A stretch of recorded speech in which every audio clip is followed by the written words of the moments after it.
إن الحمد لله نحمده ونستعينه ونستغفره ونؤمن به ونتوكل عليه ونعوذ بالله من شرور أنفسنا ومن سيئات أعمالنا من يهده الله فلا مضل له ومن يضلل فلا هادي له أي فلن تجد له وليا مرشدا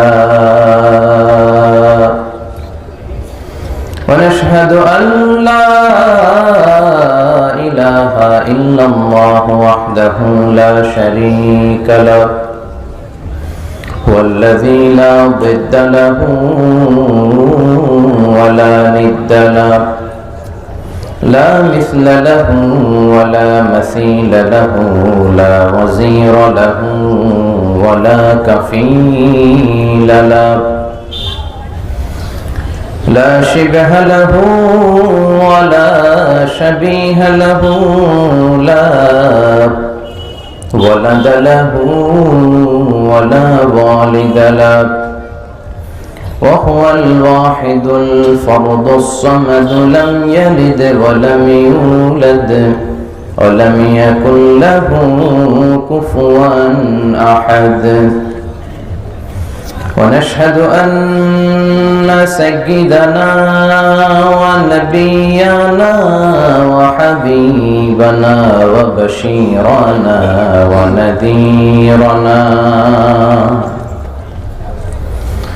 وطبيبنا وطبيب أرواحنا وحبيبنا وحبيب ربنا محمدا عبد الله ورسوله أرسله بالحق بشيرا ونذيرا وداعيا إلى الله بإذنه وسراجا منيرا أما بعد فقد قال الله تعالى في كلامه المجيد وفي فرقانه الحميد أعوذ بالله من الشيطان الرجيم بسم الله الرحمن الرحيم ألهاكم التكاثر حتى زرتم المقابر إن الله وملائكته يصلون على النبي يا أيها الذين آمنوا صلوا عليه وسلموا تسليما اللهم صل على محمد وعلى آل محمد كما صليت على إبراهيم وعلى آل إبراهيم إنك حميد مجيد اللهم بارك على محمد وعلى آل محمد كما باركت على إبراهيم وعلى آل إبراهيم إنك حميد مجيد আপনারা সবাই কেমন আছেন? আলহামদুলিল্লাহ আমরা সবাই ভালো আছি। আমাদেরকে ভালো রেখেছে কে? আল্লাহ। আমাদেরকে সুস্থ রাখে কে? আল্লাহ। আবার মাঝে মাঝে অসুস্থ বানিয়ে পরীক্ষা করে কে? আল্লাহ। এজন্য সব সময় সব অবস্থায় সব মুহূর্তে প্রশংসা করতে হবে একজনের, তিনি কে? আল্লাহ। সব সময় সব জায়গায় আল্লাহর প্রশংসা করতে রাজি আছেন তো? ইনশাআল্লাহ। আওয়াজ করে বলেন, সকালবেলা প্রশংসা করবেন কার? আল্লাহ। বিকেল বেলা, রাত্রিবেলা, খাওয়ার সময়, ঘুমানোর সময়, ভোট দেওয়ার সময়, ভোট চুরি করার সময়। চুরি করা যাবে? চুরি করলে হাত কাটতে বলছে কে? মুফাসসিরে কোরআন কে বলেছে? আস-সারিকু ওয়াস-সারিকাতু ফাকতাউ আইদিয়াহুমা জাযাআন বিমা কাসাবা নাকালাম মিনাল্লাহ ওয়াল্লাহু আজিজুন হাকীম। আল্লাহু আকবার। If anyone steals something very precious from the society, the government should cut down his right hand. কথাটা কার? কেউ যদি দামি কিছু চুরি করে, গভর্নমেন্টের উচিত তার হাত কেটে দেয়া। আমরা কাটলে হবে না, আমি আপনি কাটলে হবে? হাত কাটবে কে? গভর্নমেন্ট, দ্য অথরিটি, যার হাতে ক্ষমতা। বাংলাদেশে এরকম চোর আছে না নাই? এই এলাকাতে নাই? হ্যাঁ, এত দাড়ি এত টুপি, চোররা ঢুকে কেমনে? চোরদের সাথে আমাদের কোনো সম্পর্ক? ইসলাম কতটা ব্যালেন্স দেখেন। আবার দুর্ভিক্ষের বছরগুলোতে চুরি করলে সাইয়েদনা ওমর ফারুক চোরের হাত কেটে দিতে নিষেধ করেছেন, কারণ সে স্বভাবে চুরি করে নাই, সে চুরি করেছে অভাবে। চিল্লা এখন ঠিক কিনা? তো এজন্য চোরদের হাত কেটে দেয়া দরকার। এটাই চোরদের সবচেয়ে বড় প্রাপ্য। আর সেটা লাউ চোর, কদু চোর, আলু চোর, মুরগি চোর, ওই চোর না। যে চোরেরা একটা কলমের খোঁচায় হাজার কোটি টাকা দেশ থেকে বিদেশে পাচার করে দেয়, ওই চোর। চিল্লা এখন ঠিক কিনা? এরকম একটা চোরের হাত কাটার দৃশ্য যদি সরকার বাহাদুর বাইতুল মুকাররমে জুমার নামাজের পর স্কয়ারের সামনে লাইভ ব্রডকাস্টিং করে 17 কোটি মানুষকে দেখিয়ে দিত, আর একটা চোরও খুঁজে পাওয়া যেত?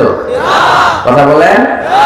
এজন্য চোরের বিচার হাত কাটা হোক, এটা আমরা চাই কি চাই না? কোরআনের বিধানগুলো এই বাংলার জমিনে কায়েম হোক, আমরা চাই কি চাই না?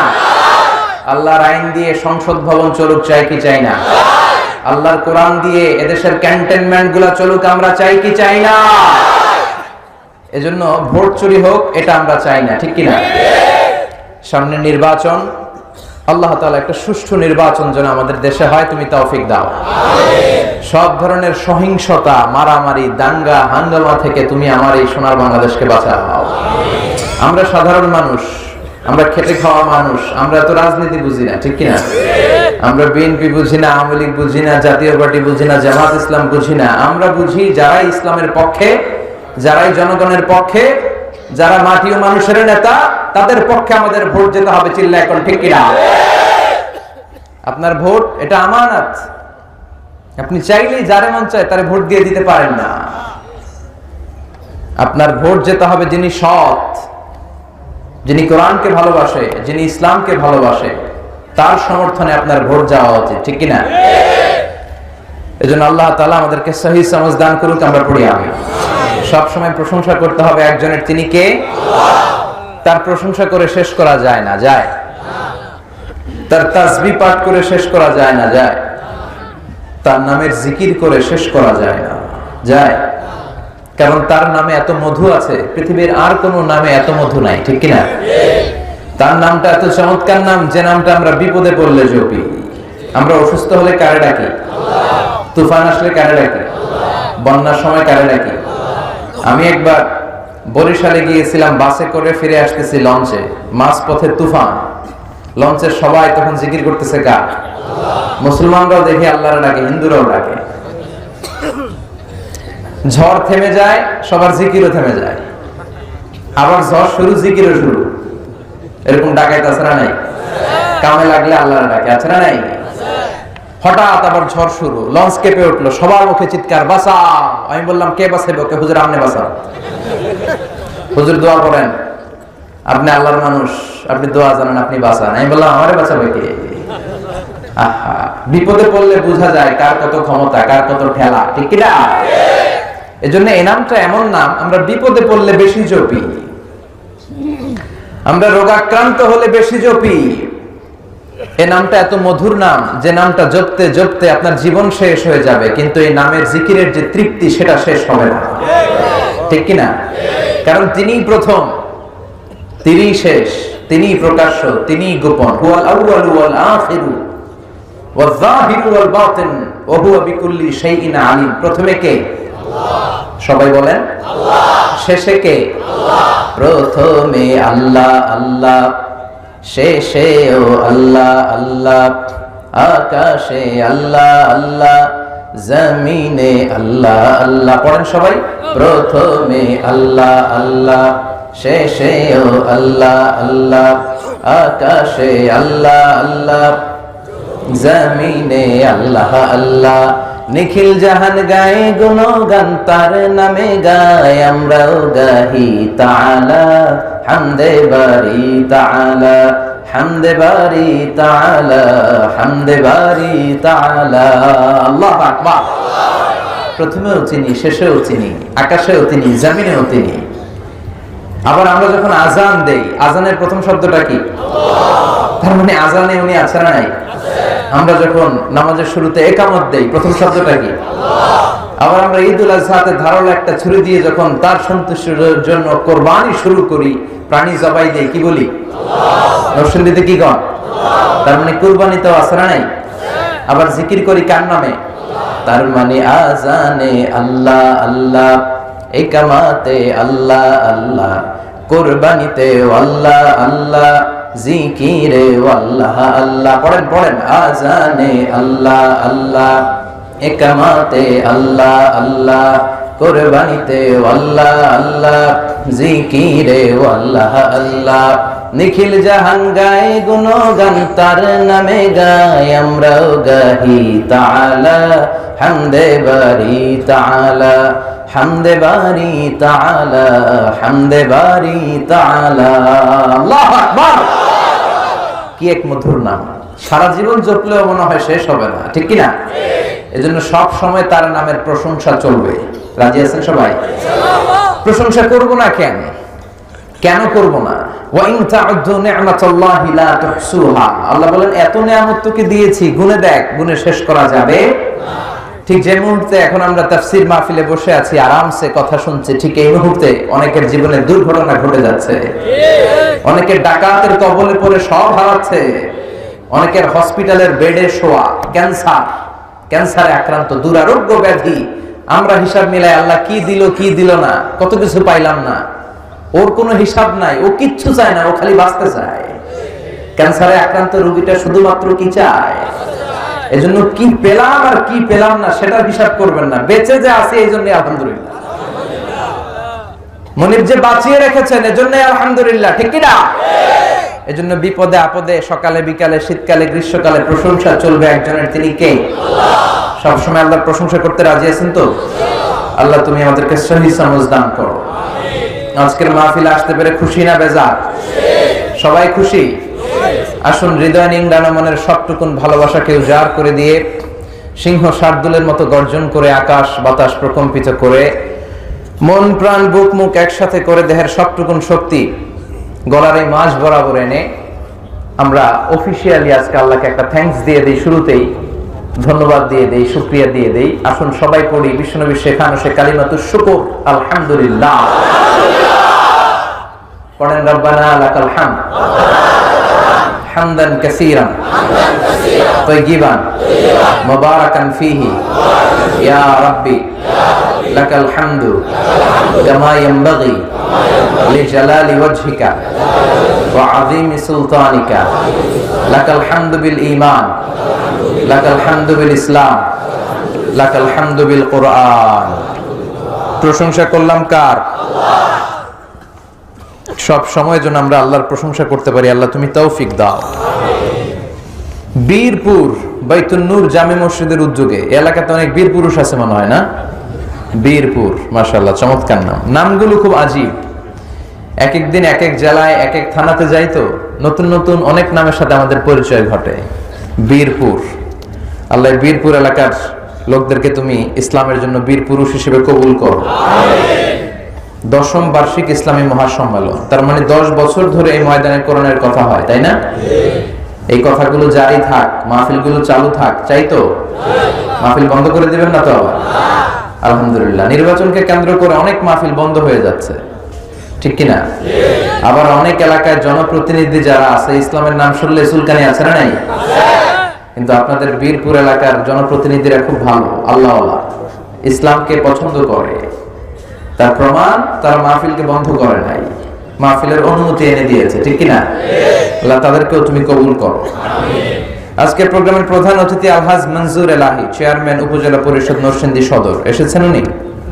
আসতে পারেন না। সভাপতি হচ্ছেন আলহাজ ফারুক উদ্দিন ভুইয়া। এসেছেন? আচ্ছা, উনি আসে নাই, ঠিক আছে। প্রধান বক্তা আমি চলে আসছি। এরপরে আমার আগে কথা বলেছেন শায়েখ সিফাত হাসান ভাই, খতিব ভাসান টেক বাজার, কেন্দ্রীয় জামে মসজিদ, ঢাকা। চমৎকার কথা বলে, আমার ব্যাপারে বলে গেল আমারে নাকি মিডিয়াতে দেখা যায়, আমি তো ওনারেও মিডিয়াতে দেখি। মাশাআল্লাহ, আল্লাহ কবুল করুক। এই ইয়াংরা যত আসবে দাওয়াতি ময়দানে, দাওয়াতি ময়দানটা উর্বর হবে, ঠিক কিনা? কারণ যুবকদেরকে জেগে থাকতে হবে। যুবকরা যদি জেগে থাকে ভালো থাকবে বাংলাদেশ। যুবকরা যদি কোরআনের পক্ষে আসে ভালো থাকবে আমার লাল সবুজের পতাকা। যুবকরা হচ্ছে এদেশের অতন্দ্র প্রহরী। কারণ এই যে একদিন পরে 16 ডিসেম্বর যে বিজয় আল্লাহ তাআলা আমাদেরকে দান করেছে, এটা কি বয়স্করা আছে? বয়স্করা দোয়া করেছে মুক্তিযুদ্ধের সময়, স্বাধীনতার সময় তারা সাহস জুগিয়েছে, কিন্তু অস্ত্র হাতে আমার দামাল ছেলেরা এগিয়ে গিয়েছিল, জোরে কোন ঠিক কিনা? এজন্য যুবকদের আছে প্রাণ ঢালা উচ্ছ্বাস, তাদের রক্ত গরম, তারা চাইলে অনেক কিছু করতে পারে। এজন্য যৌবনটাকে ইসলামের জন্য কাজে লাগানোর দরকার আছে না নাই? আমাদের শায়েখ সিফাত হাসান বাংলার তৌহিদ প্রিয় যুবক ছেলেদের আইকন। এরকম আইকন যত বেশি হবে বাংলার জমিনে, ততই বেশি রহমত আর বারাকা আসবে আল্লাহর পক্ষ থেকে, ঠিক কিনা? আল্লাহর প্রিয় ভাইকে তুমি কবুল করো। কথা বলেছেন হযরত মাওলানা রুহুল আমিন সাহেব, হযরত মাওলানা জহিরুল ইসলাম খান সাহেব। চমৎকার কথা বলেছেন। যারাই বলেছেন নিঃসন্দেহে সত্য কথা বলেছেন, কারণ কোরআন থেকে যারাই বলে তাদের কথাগুলো সত্য হয়, মিথ্যার কোনো মিশ্রণ থাকে না, ঠিক কিনা? এজন্য কোরআনের সাথে আমাদের সম্পর্ক বাড়াতে হবে। রাজি আছেন তো? বিশ্বের সবচাইতে এই নন্দিত কিতাবটা আজকে সবচাইতে অবহেলিত। এখন এটা পড়ার সময়ও আমাদের নাই, এটা আমরা সেলফে রেখে দিয়েছি। কোথায়? কথা বলেন। কোরআন is not for your bookshelf, কোরআন ইজ ফর ইউর সেলফ। কোরআন তোমার বুক সেলফের জন্য নয়, কোরআন ফর ইউর সেলফ, কোরআন তোমার জন্য। আর বুক সেলফেও যখন রাখেন, নিচের তাকে রাখে না, সবচেয়ে উপরের তাকে, যাতে আর কেউ ধরতে না পারে। মাকড়সার বাসা পড়ে কোরআনের বেহাল দশা, ঠিক কিনা? আপনাদের এলাকায় এরকম হয় না? নাকি সবাই কোরআন তেলাওয়াত করেন প্রতিদিন? প্রতিদিন কোরআন তেলাওয়াত করার দরকার আছে না নেই? কথা বলেন। কোরআনের প্রতি আমাদের প্রথম দায়িত্ব হচ্ছে we have to recite the Holi book Quran every day, daily বেসিসে কোরআন তেলাওয়াত করতে হবে, সুর করে, সুন্দর করে করে। বিষ্ণু বলেছেন মান লাম ইয়াতাগান্না বিল কোরআন ফালাইসা মিন্না, যে গুনগুন করে সুর দিয়ে কোরআন পড়ে না সে আমার উম্মত হতে পারে না। এজন্য আরব শায়েখদের সুরগুলোকে ইমিটেট করে কোরআন তেলাওয়াত করতে হবে প্রতিদিন। এমন কিতাব যে কিতাব পড়লেও লাভ, ধরলেও লাভ, শুনলেও লাভ। সুবহানাল্লাহ। এই কিতাবটা এমন কিতাব, বিশ্বনবী বললেন একটা অক্ষর তেলাওয়াত করলে আমলনামায় 10টা নেকি দিয়ে দেয় কে? আল্লাহ। একটা আয়াত তেলাওয়াত করলে জান্নাতের বিল্ডিং এক এক তলা করে উঁচা করে দেয় কে? আল্লাহ। এমন কিতাব, পড়লেও লাভ, শুনলেও লাভ। যদি শুনেন আকাশ থেকে রহমতের বারিধারা ঝিরিঝিরি করে আপনার উপর বর্ষণ করবে কে? আল্লাহ। এজন্য কোরআন তেলাওয়াত করতে হবে। How to increase the attachment with the holy কোরআন, কেমন করে এই কোরআনের সাথে আমাদের সম্পর্ক বাড়াতে হবে। তার প্রথম দায়িত্ব হচ্ছে, প্রথম পয়েন্ট হচ্ছে যে কোরআন তেলাওয়াত করতে হবে প্রতিদিন। তেলাওয়াত নাই, হাফেজ সাহেবদের বেহাল দশা, তেলাওয়াত করে না। এরকম হাফেজ আছে না নাই? তেলাওয়াত করতে হবে ধীরে ধীরে। অনেকে এত দ্রুত কোরআন তেলাওয়াত করে, কোরআন তাদেরকে রহমত না দিয়ে লানত দেয়। রুব্বা কারি লিল কোরআন ওয়াল কোরআনু ইয়ালআনুহু। কোরআনের এমন কিছু কারি আছে যাদেরকে কোরআন রহমতের বদৌলতে লানত দেয়। পড়েন না আউযু বিল্লাহ। আপনাদের নরসিংদীতে তারাবির কি অবস্থা? দ্রুত চলে নাকি? হ্যাঁ, এই জামিয়া কাসিমিয়ার মতো এত বড় মার্কাজ থাকতে এখানেও এগুলো চলে না। দ্রুত কোরআন পড়া যাবে না, ধীর স্থির ভাবে তারতিলের সাথে, ওয়ারাতিলিল কোরআনা তারতিলা, তারতিলের সাথে, তাজবিদের সাথে, তাহসিনের সাথে মাখারিজুল হুরুফ গুলো আদায় করে করে কোরআন পড়তে হবে। তবেই এক অক্ষরে 10 নেকি, 10টা রিওয়ার্ড আমলনামায় দিবে কে? আল্লাহ। কিন্তু আমরা তারাবির সময় এমন ভাবে তেলাওয়াত শুরু করে দেই, জাপানের বুলেট প্রুফ যে ট্রেনগুলো আছে ওগুলোও ফেল, ঠিক কি না? শেখ আব্দুর রহমান আস-সুদাইস যখন কাবা ঘরের ইমাম হয়ে নামাজ পড়ান, উনি তেলাওয়াত শুরু করে দিয়ে আযাবের আয়াত আসলে চিৎকার দিয়ে কেঁদে দেন। ফালইয়াবুদু রাব্বা হাযাল বাইত। এবার হজেও দেখলাম প্রথমে যে 8 দিন টানা আমি ওনাকে পেয়েছি, মাগরিব, এশা আর ফজরের সালাতে। সূরাতুল কুরাইশ যখন তেলাওয়াত করতেন, ফালইয়াবুদু রাব্বা হাযাল বাইত, এই ঘরের রবের ইবাদত করো, ঘরটা কিন্তু সামনে, সুবহানাল্লাহ বলেন না? এই আয়াতটা যখন তেলাওয়াত করতেন চিৎকার দিয়ে উঠতেন। যারা অর্থবস্তু পেছনে আরব দেশের মুসল্লিরা তারাও কাঁদে, মাঝে মাঝে আযাবের আয়াত আসলে চিৎকার দিয়ে শুধু কাঁদে, মুসল্লিরাও কাঁদে, এর কারণ অর্থ বুঝে। আর জান্নাতের আয়াত আসলে সাবলীল কণ্ঠে তেলাওয়াত শুরু করে দেয়, হৃদয়টা ঠান্ডা হয়ে যায়। কিন্তু আমাদের হাফিজ সাহেবরা যখন রমজানে পড়ায়, কখন জাহান্নাম গেল, কোন ফাঁকি দিয়া জান্নাত চলে গেল, কোথায় ইউসুফ আলাইহিস সালামের আহসানুল কসস গেল, কোথায় কোন নবীর ঘটনা গেল, মুসল্লি বুঝবে কেমনে? হ্যাঁ, নিজেই জানে না, ঠিক কি না? বেহাল দশা। এজন্য খবরদার, কোরআনকে মন গড়া পড়া যায় না। রাত্তিলিল কুরআনা তারতিলা। এজন্য কোরআনের প্রতি আমাদের প্রথম দায়িত্ব হচ্ছে কোরআনের রেসাইটেশন, আবৃত্তিটা জানতে হবে, কেমন করে করতে হয়, 1 নম্বর দায়িত্ব। 2 নম্বর দায়িত্ব, কোরআন শুনতে হবে। আমরা গান শুনি, অভ্যাস আছে না অনেকের, MP3 দিয়ে গান শুনি। গান না, কোরআন শুনতে হবে, ঠিক কি না? কোরআন শুনলে রহমত নাজিল করে কে? আল্লাহ। লাআল্লাকুম তুরহামুন, রহমতের বারিধারা নাজিল হয়। শুধু তেলাওয়াত করলেই চলবে না, শুনতে হবে। 3 নম্বর দায়িত্ব হচ্ছে কোরআন অন্যকে শিখাইয়া দিতে হবে। খায়রুকুম মান তাআল্লামাল কুরআনা ওয়া আল্লামাহু, the best person among you who reads Quran by himself and teaches it to others.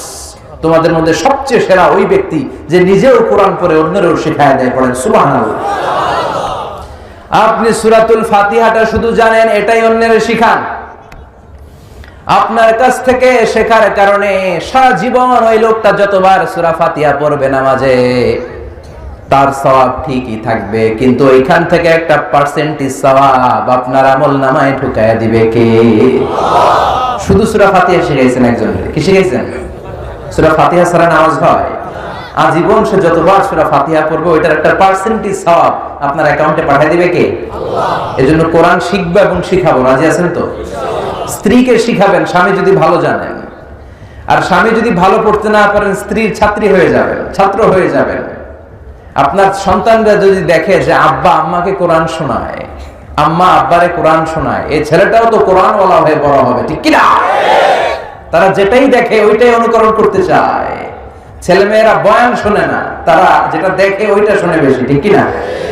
আপনি সারাদিন যদি বলেন বাবা মোবাইল ধরিস না, মোবাইল ধরিস না, ও ধরবেই, কারণ আপনার হাতেও মোবাইল, আপনার বউয়ের হাতেও মোবাইল। আপনার হাতে যদি একটা বই থাকতো, আপনার ওয়াইফের হাতে যদি একটা বই থাকতো, ওরে ওয়াজ করা লাগতো না, ওর হাতেও বই থাকতো, চিল্লায় এখন, ঠিক কিনা? এজন্য কোরআন তেলাওয়াত করতে হবে, শুনতে হবে, অন্যকে শেখাতে হবে। এরপরে কোরআনের প্রতি আমাদের দায়িত্ব হচ্ছে মেমোরাইজেশন অফ দ্য হোলি কোরআন। কোরআনকে মুখস্থ রাখতে হবে। অনেকে মনে করে যারা হেফজখানায় পড়ে তাদেরই শুধু দায়িত্ব কোরআন হেফজ করা, এরকম একটা আইডিয়া আমাদের সমাজে আছে না? নাই? নরসিংদীতে মনে হয় এরকম নাই? আছে? বাপের 5 পোলা, একটারে পড়াইছে হেফজখানায়, তুই মুখস্থ করবি 30 পারা, আর আমরা 4 ভাই 1 পারাও করব না। আছে না? নাই? নো, এটা একটা গ্লোবাল রেসপন্সিবিলিটি ফর দ্য উম্মাহ। পুরো মুসলিম উম্মার দায়িত্ব কোরআনকে হেফজ করা। আপনার ভাই হেফজখানায় পড়ে, ও 30 পারা করবে, কিন্তু আপনি করবেন 10 পারা, আপনার বোন করবে 5 পারা, আপনার মা করবে 2 পারা। প্রত্যেকের কয়েকটা জুজ মুখস্থ সিনার ভেতরে থাকার দরকার আছে না? নাই? এজন্য কোরআনকে হেফজ রাখতে হবে হৃদয়ে। সর্বশেষ যে দায়িত্ব কোরআনের প্রতি, এটা হচ্ছে সবচেয়ে গুরুত্বপূর্ণ দায়িত্ব, সেটা হচ্ছে কোরআনের অর্থ বোঝা, মাতৃভাষায় কোরআনকে বোঝা। আপনি in the day of judgement আল্লাহরে বলতে পারবেন, আল্লাহ আমি আরবি বুঝি নাই, কি কইছে আমি বুঝতে পারিনি, আমার ভাষা ছিল বাংলা। আল্লাহ এটা হয়তো মেনে নেবে, কিন্তু বাংলায় আল্লাহ আমি কোরআন বুঝি নাই, এটা আল্লাহ মানবে? কথা বলেন। অ্যান্ড্রয়েডের এই সেটগুলোর ভিতরে এখন কোরআনের বঙ্গানুবাদ পাওয়া যায়। বাজারে ইসলামী লাইব্রেরিগুলোতে কোরআনের অনুবাদ পাওয়া যায়, বুখারীর এখন বঙ্গানুবাদ পাওয়া যায়। এজন্য আল্লাহ কি বললেন জানতে মনে চায় না? যা বলার আল্লাহ সব বলে দিয়েছেন, এবং এই কথাগুলি আমাদের জন্য যথেষ্ট। কোরআনে শুরু হয়েছে বা দিয়ে, আর শেষ হয়েছে মিনাল জিন্নাতি ওয়ান নাস, সিন দিয়ে। বা আর সিন মিলালে কি হয়? বাস। এবার বাসে চড়ে ঢাকা যাবেন নাকি? ওই বাস, এই বাস মানে যথেষ্ট, এনাফ, সাফিসিয়েন্ট, কাফি। আল্লাহ বুঝাতে চাইলেন যা দিলাম এই 30 পারা কোরআনে এটাই তোমাদের জন্য বাস, যথেষ্ট। নতুন করে আর কোনো নীতিমালার দরকার নাই। চিল্লায় কোন সুবহানাল্লাহ।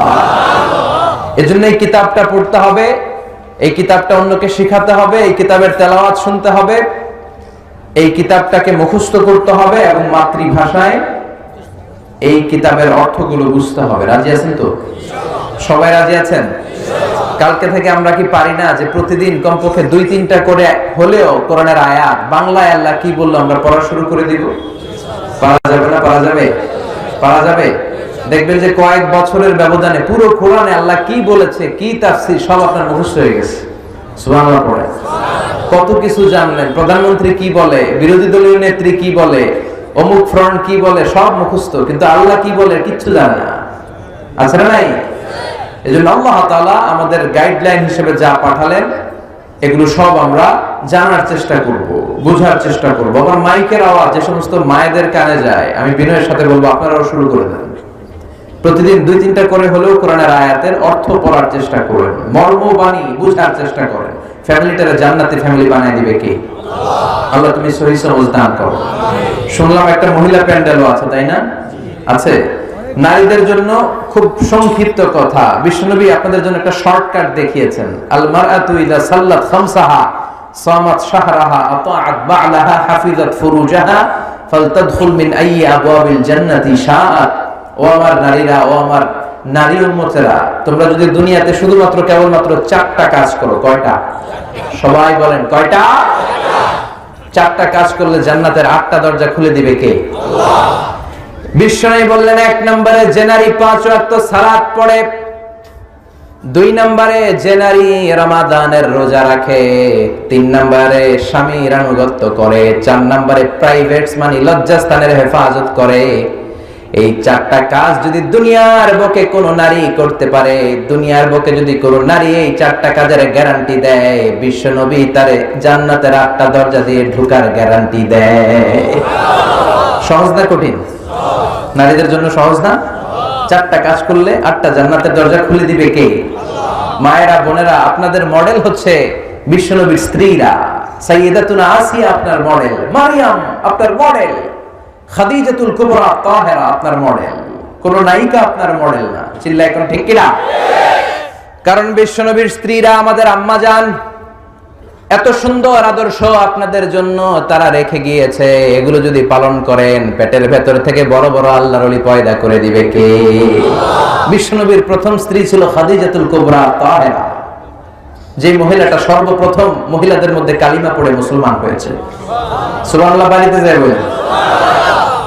বিশ্বনবী উনাকে এত ভালোবাসতেন, সহিহ মুসলিমের বর্ণনা, বিশ্বনবী বলতেন রুজিকতু ইন্নী রুজিকতু হুব্বাহা, আমি খাদিজার ভালোবাসাটা আল্লাহর পক্ষ থেকে রিজিক হিসেবে পেয়েছি। আবার আল্লাহরে বলছেন, আল্লাহ যেই কিয়ামতের কঠিন ময়দানে বাবা তার ছেলেরে চিনবে না, মা তার মেয়েরে চিনবে না, পীর সাহেব মুরিদরে চিনবে না, মুরিদ পীর সাহেবরে চিনবে না, ওই কঠিন বিপদের দিনে আমি আমার খাদিজারে যেন ভুলে না যাই, আমি আমার খাদিজারে যেন এই কঠিন দিনে চিনতে পারি। গরব আল্লাহু আকবার। এত ভালোবাসতেন। মা আয়েশা একদিন, সবসময় যখন বিশ্বনবী খাদিজার প্রশংসা করেন, একদিন বলেই বসলেন, সেই জাহিলি যুগে কোন এক বুড়ি আপনার বউ ছিল, এই মহিলার কথা এত বলেন কেন? আল্লাহকে আপনারা সুন্দর সুন্দরী সুন্দরী বউ দেয় নাই? সুন্দরী সুন্দরী বউ দিয়ে নিজেকে বোঝাচ্ছে, কারণ বিশ্বনবীর একমাত্র কুমারী বউ ছিলেন তিনি। সুবহানাল্লাহ। ও নবী, ওই বুড়ি মহিলার কথা এত বলেন কেন? আমার ভালো লাগে না? বিশ্বনবী রেগে গেলেন। বিশ্বনবী মা আয়েশার চোয়ালে এইভাবে ধরলেন। বিশ্বনবী কখনো তার স্ত্রীদের গায়ে হাত তোলেননি, শুধু কেবল ওই দিন এইভাবে আলতো করে ধরেছিলেন। আয়েশা কি বললে? বুড়ি বলেছো খাদিজাকে? খবরদার!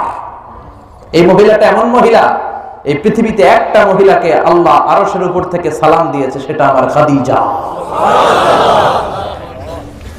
সাইয়্যিদাতুনা খাদিজা ইন্তেকালের পরে বিশ্বনবীর কলিজাটা ভেঙে খান খান হয়ে যায়। জান্নাতুল মাআলার পাশে একটা রাস্তা আছে, শারে আল হাজুন, পাশে একটা পাহাড় আছে জাবালে হাজুন। ওই জাবালে হাজুনের পাদদেশে বিশ্বনবী নিজেই মা খাদিজাকে দাফন করেছে। দাফন শেষে দাঁড়িয়ে দাঁড়িয়ে কাঁদলেন, অনেক দোয়া করলেন। সাহাবারা সবাই চলে যায়, বিশ্বনবী যায় না। সাইয়েদনা আবু বকর ডেকে বলে, বিশ্বনবী চলেন ঘরে ফিরে যাই। সাইয়েদনা ওমর ফারুক বললেন, নবী চলেন ঘরে ফিরে যাই, অনেক তো হয়েছে, অনেক দোয়া হলো, এবার চলেন ঘরে ফিরে যাই। বিশ্বনবী বললেন, আবু বকর তোমার মনে চায় তুমি যাও, ও ওমর তোমার মনে চায় তুমি যাও, আমি যাব না। যেই মহিলাটাকে আমি মাটির মধ্যে এখন রেখে দিলাম, যেই নারীটাকে আমি মাত্র কবরস্থ করেছি, এটা সাধারণ কোনো মহিলা না, আমার বিপদের দিনের সঙ্গিনী খাদিজা। কেউ যখন আমারে শেল্টার দেয় নাই, তখন আমার খাদিজা আমারে ভুলে নাই। তোমরা যাও, আমি মুনকার নাকির আসা পর্যন্ত অপেক্ষা করব। খাদিজার কবরের প্রশ্নের জবাব দিতে যদি খাদিজার সমস্যা হয়, আমি নিজে খাদিজার কবরের 3টা প্রশ্নের জবাব দিয়ে তারপরে ঘরে ফিরে যাব রে আবু বকর। সাইয়েদনা জিবরাইল এসে ডেকে বললেন, নবী ঘরে যান, টেনশন আপনার না, টেনশন কার? আপনি চলে যান, দাঁড়িয়ে থাকার দরকার নাই।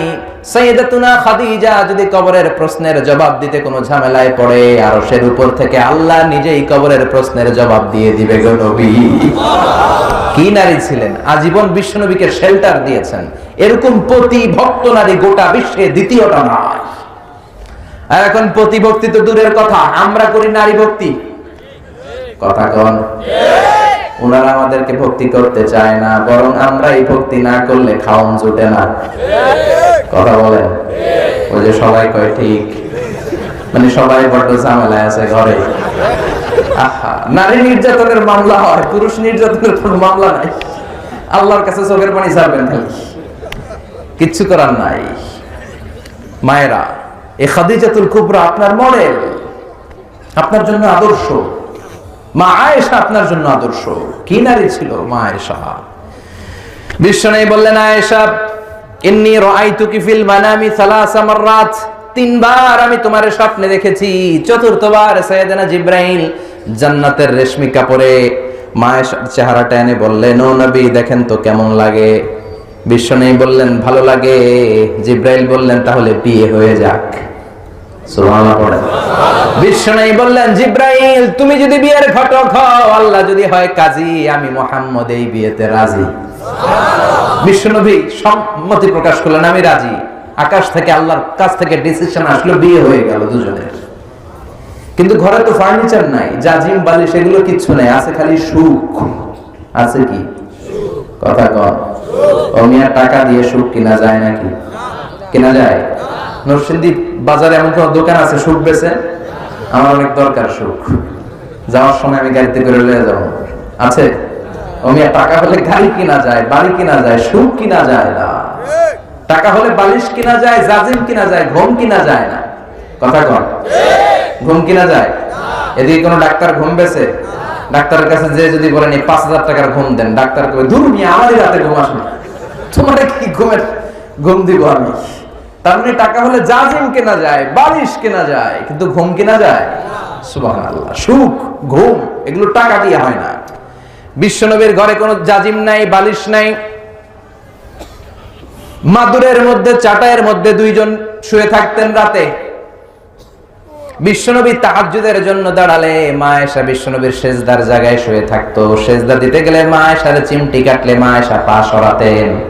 আবার সিজদা থেকে বিশ্বনবী দাঁড়িয়ে গেলে মা আয়েশা পা বিছিয়ে শুয়ে যেতেন।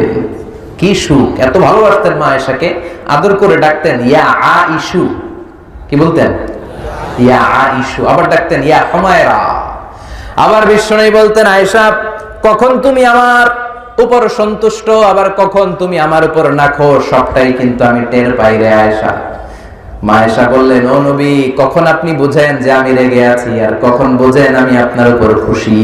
বিশ্বনবী বললেন, যখন তুমি রেগে থাকো তখন তুমি দোয়া করার সময় আল্লাহর ডেকে বলো, ও সাইয়েদনা ইব্রাহিমের আল্লাহ আপনি মদিনার উপর রহমত করেন, বরকত করেন।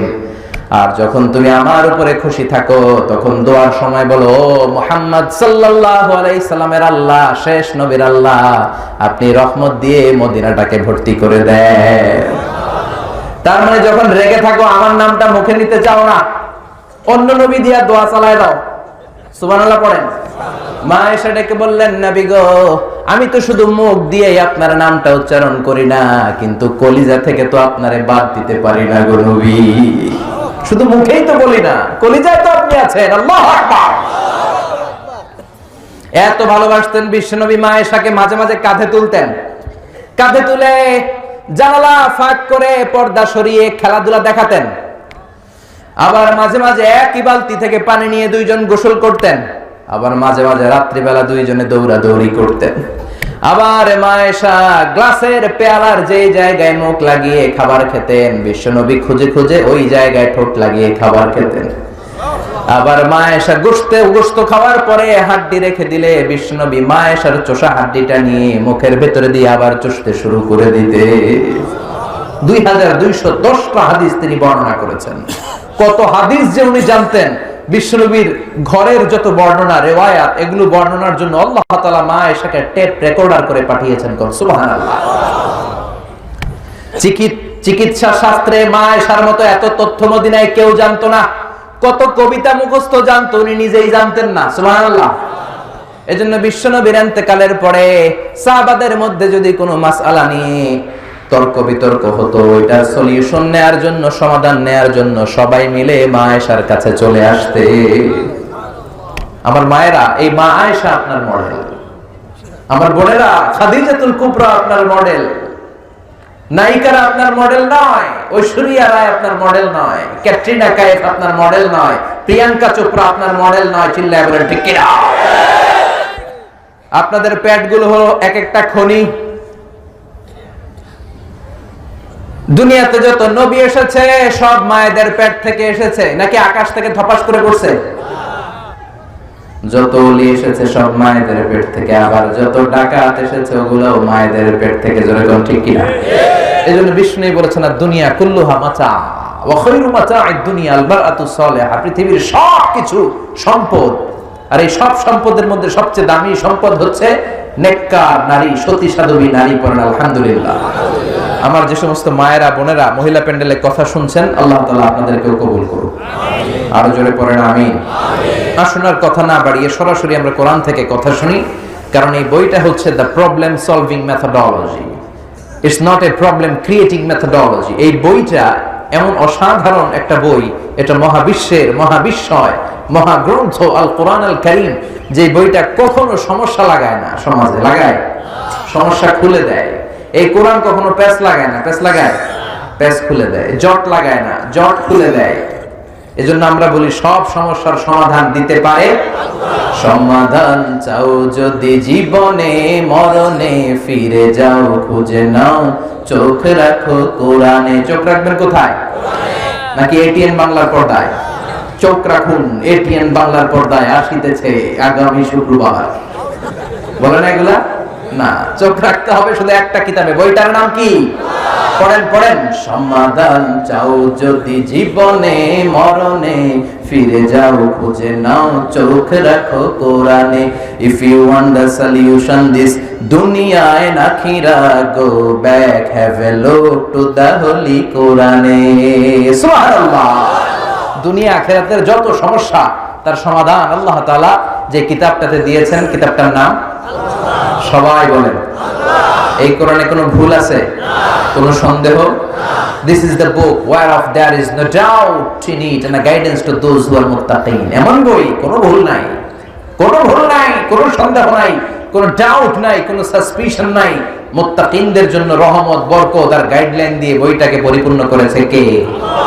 আবার রব্বুল আলামিন বলেন কিতাবুন আনজালনাহু ইলাইকা লিতুখরিজান নাসা মিনাল যুলুমাতি ইলান নূর। মুহাম্মদ সাল্লাল্লাহু আলাইহি ওয়াসাল্লাম, the last messenger, the beloved messenger of mine, I've revealed this holy and sacred book unto you in order to lead the mankind out of darkness into the light. ও নবী, কেন এই কোরআন পাঠালাম জানো নাকি? শোনো, অন্ধকারাচ্ছন্ন মানুষগুলোকে আলোর পথে নিয়ে যেতে, জাহান্নামী গুলারে জান্নাতি বানাতে, বাম আর রামপন্থী গুলারে ডানপন্থী বানাতে। জোরে কোন ঠিক কিনা? কোরআন যারা পড়ে, কোরআন যারা মানে, বামপন্থী থাকতে পারে? এরা ডানপন্থী। এরা কি? আমরা সবাই কোন পন্থী? জান্নাতে ঢুকবে কোন পন্থীরা? এরকম মুষ্টিবদ্ধ ডান হাতটাকে উপরের দিকে করে বলেন তো, আমরা সবাই কি পন্থী? ডানপন্থী ছাড়া কেউ জান্নাতে ঢুকতে পারবে? সব নবীরা কোন পন্থী ছিল? আমরা ডানপন্থী থেকেই যেন কবরে যেতে পারি, আল্লাহ তৌফিক দাও। আর জোরে পড়েন আমিন। এই বইটার যেদিক দিয়ে কথা বলি ওই দিক দিয়ে লাভ, ওই দিক দিয়ে শিক্ষণীয় বিষয় আছে না নাই? এই জন্য এই কিতাবটাকে বলা হয় তলাবিহীন সাগর। কি বলে? কথা কর। এটা সাগর কিন্তু কি নাই? তলা নাই। সুবহানাল্লাহ পড়বেন না? এত রহমত, এত বরকত, এত তথ্য উপাত্ত ইনফরমেশনের ছড়াছড়ি এই কিতাবের ভেতরে, অবাক হয়ে যেতে হয়। মানব প্রয়োজনে এমন কোন জিনিস নাই যে আল্লাহ তাআলা এই কিতাবের ভেতরে বলে নাই। হিস্ট্রির কথা বলেছে, কখন কোন নবীর কি হয়েছিল, বিগ ব্যাং থিওরির কথা বলেছে, কিভাবে মহাবিশ্বটা শুরু হয়েছিল, জিওলজির কথা বলেছে, জুওলজির কথা বলেছে, বুটানির কথা বলেছে, হিউম্যান অ্যানাটমির কথা বলেছে, হিউম্যান বিহেভিয়ারাল ক্যারেক্টারিস্টিক্স এর কথা বলেছে, হিউম্যান এমব্রিয়োলজির কথা বলেছে। এমন কোন জিনিস নাই যেটা আল্লাহ কোরআনে উল্লেখ করেন নাই। সুবহানাল্লাহ। এজন্য এই কিতাবের যেখান দিয়েই আমরা পড়ব বরকত আছে না নাই? আর এই তাফসীর মাহফিলগুলোতে আমাদের সিলেবাস একটাই, নাম কি? কথা কন। এই কোরআনের বাইরে অন্য কোন সিলেবাস থেকে কথা বললে আপনারা শুনবেন? অন্য কোন কিতাব থেকে যদি এখানে আলোচনা হয় শুনবেন? একটা বই থেকে আমরা শুনতে এসেছি, বইটার নাম কোরআন। আমি আমার খুতবার শুরুতে ছোট্ট একটা আয়াত তেলাওয়াত করেছি, সূরাতু আত-তাকাসুরের প্রথম দুটি আয়াত। এই আয়াতের আলোকে আমি কিছু কথা আপনাদের সাথে শেয়ার করবার চেষ্টা করব, যদি আল্লাহ তাআলা আমাদেরকে তৌফিক দেয়। আমরা সবাই পড়ি ইনশাআল্লাহ। সূরাতুত তাকাসুর আমাদের অনেকের মুখস্থ আছে না? বলেন তো এটা কোরআনের কোন জুজে অবস্থিত, মানে কোন পাড়ায় অবস্থিত? 30তম পাড়ায় অবস্থিত। এই সূরাটি কোরআনের ধারাক্রম অনুসারে 102 নাম্বার সূরা। কয় নাম্বার? এই সূরাটি মাক্কি সূরা। কি সূরা? সবাই বলে। I consider in my lecture the person sitting in front of me as a student of me. আমি যখন আলোচনা করি, সেমিনারে কথা বলি বা তাফসীর প্রোগ্রামে কথা বলি, যারা বসে আছে আমি সবাইকে ছাত্র মনে করি, আমি নিজেকে শিক্ষক মনে করি। আর কিছুক্ষণ আগে আমার আগে আমাদের সিফাত ভাই কথা বলছিলেন, আমি তখন বসেছিলাম, আমরা সবাই বসেছিলাম, আমরা তখন ছাত্র ছিলাম, সিফাত ভাই ছিল আমাদের শিক্ষক, ঠিক কিনা? আবার আমার পরে কেউ যদি বয়ান করে, উনি আমাদের সবার শিক্ষক, আমরা সবাই ওনার ছাত্র। কোরআনের ছাত্র হয়ে বাঁচতে পারলেও লাভ, মরতে পারলেও আমরা যেন কোরআনের ছাত্র হয়ে মরতে পারি, আল্লাহ তৌফিক দাও। তার মানে I consider the programme as a class. আমি ক্লাসের মতো কথা বলার চেষ্টা করি। তো ক্লাসে শিক্ষক যদি ছাত্রকে জিজ্ঞেস করে, উত্তর দেওয়ার দরকার আছে না নাই? একটু বজ্র কণ্ঠে উত্তর দেওয়া যাবে না? যাবে? এই সূরাটা মাক্কি সূরা, উত্তর দেন কি সূরা? মাশাআল্লাহ। শেষ পর্যন্ত এইভাবে উত্তর দিতে হবে যাতে শয়তান কোনো ফাঁক ফোকর খুঁজে ঢুকতে না পারে। ইনশাআল্লাহ বলেন। কোরআনের ধারাক্রম অনুসারে এটা 102 নাম্বার সূরা। কয় নাম্বার? এই সূরায় 8টি আয়াত আছে। কয়টি? 8টি। এই সূরাটি মাক্কি সূরা, খুব ছোট সাইজের সূরা। বিশ্বনবী একবার রাত্রিবেলা সাহাবাদেরকে জিজ্ঞেস করলেন, তোমাদের মধ্যে কে আছো প্রতি রাতে 1000 কোরআনের আয়াত পড়ে বিছানায় ঘুমোতে যেতে পারো? কেউ হাত তোলে না। বিষ্ণুই বললেন, ও প্রাণের সাহাবারা, কে আছো প্রতি রাতে 1000 আয়াত তেলাওয়াত করার পরে তারপরে বিছানায় ঘুমোতে যাবা? কে আছো হাত তোলো। কেউ হাত তোলে না। ও মিয়া, 1000 আয়াত কি খামখেয়ালি কথা? সাধারণ কথা, অনেক সময় লেগে যাবে না? কেউ হাত তোলে না। এবার বিশ্বনবী ডেকে বললেন, তোমাদের মধ্যে কে কে আছো প্রতি রাতে সূরাতুত তাকাসুর তেলাওয়াত করে বিছানায় যেতে পারবা? হাত একটাও আর নিচে নাই, সব উঠে গেছে। সুবহানাল্লাহ পড়েন। বিশ্বনবী বললেন, প্রতি রাতে যে ব্যক্তি সূরাতুত তাকাসুর তেলাওয়াত করে বিছানায় ঘুমোতে যায়, আমলনামায় 1000 কোরআনের আয়াত তেলাওয়াতের সওয়াব দিয়ে দেয় কে? প্রতি রাতে সূরাতুত তাকাসুর তেলাওয়াত করতে রাজি আছেন তো? এই সূরার সেন্ট্রাল থিম হচ্ছে we have to go back to our Lord. কেন্দ্রীয় আলোচ্য বিষয় হচ্ছে আমরা থাকতে আসি নাই, চলে যাব। এই সূরার কেন্দ্রীয় আলোচ্য বিষয় কি? থাকতে আসি নাই। সবাই বলেন, থাকতে আসি নাই, চলে যাব। এটা হচ্ছে the central theme and the subject matter of this chapter. এই সূরার কেন্দ্রীয় আলোচ্য বিষয় হচ্ছে we have to go back to our lord. আমাদেরকে ফিরে যেতে হবে। এই যে মোহের মধ্যে পড়ে আছি, এটা সব সময় থাকবে না, একদিন আমাদেরকে চলে যেতে হবে, ঠিক কি না? সাহাবাদের মধ্যে 2 দল, কথা বলতে বলতে তর্ক বিতর্কে জড়িয়ে গেল। সাহাবাদের একদল বলে, আমাদের গোত্রে যত সম্মানিত ব্যক্তি আছে তোমাদের গোত্রে তত নাই। ওই দল বলে, আমাদের যতগুলা উট আছে তোমাদের তত উট নাই। আবার এই দল বলে, তাহলে আমাদের ছাগলের পাল যত বেশি আছে তোদের অত ছাগল নাই। ওই দলও কম যায় না। ওই দল বলে, আমাদের পূর্বপুরুষ যারা মারা গেছে তাদের মধ্যে থেকে যতগুলা নেতা ছিল তোদের পূর্বপুরুষে এত নেতা ছিল না।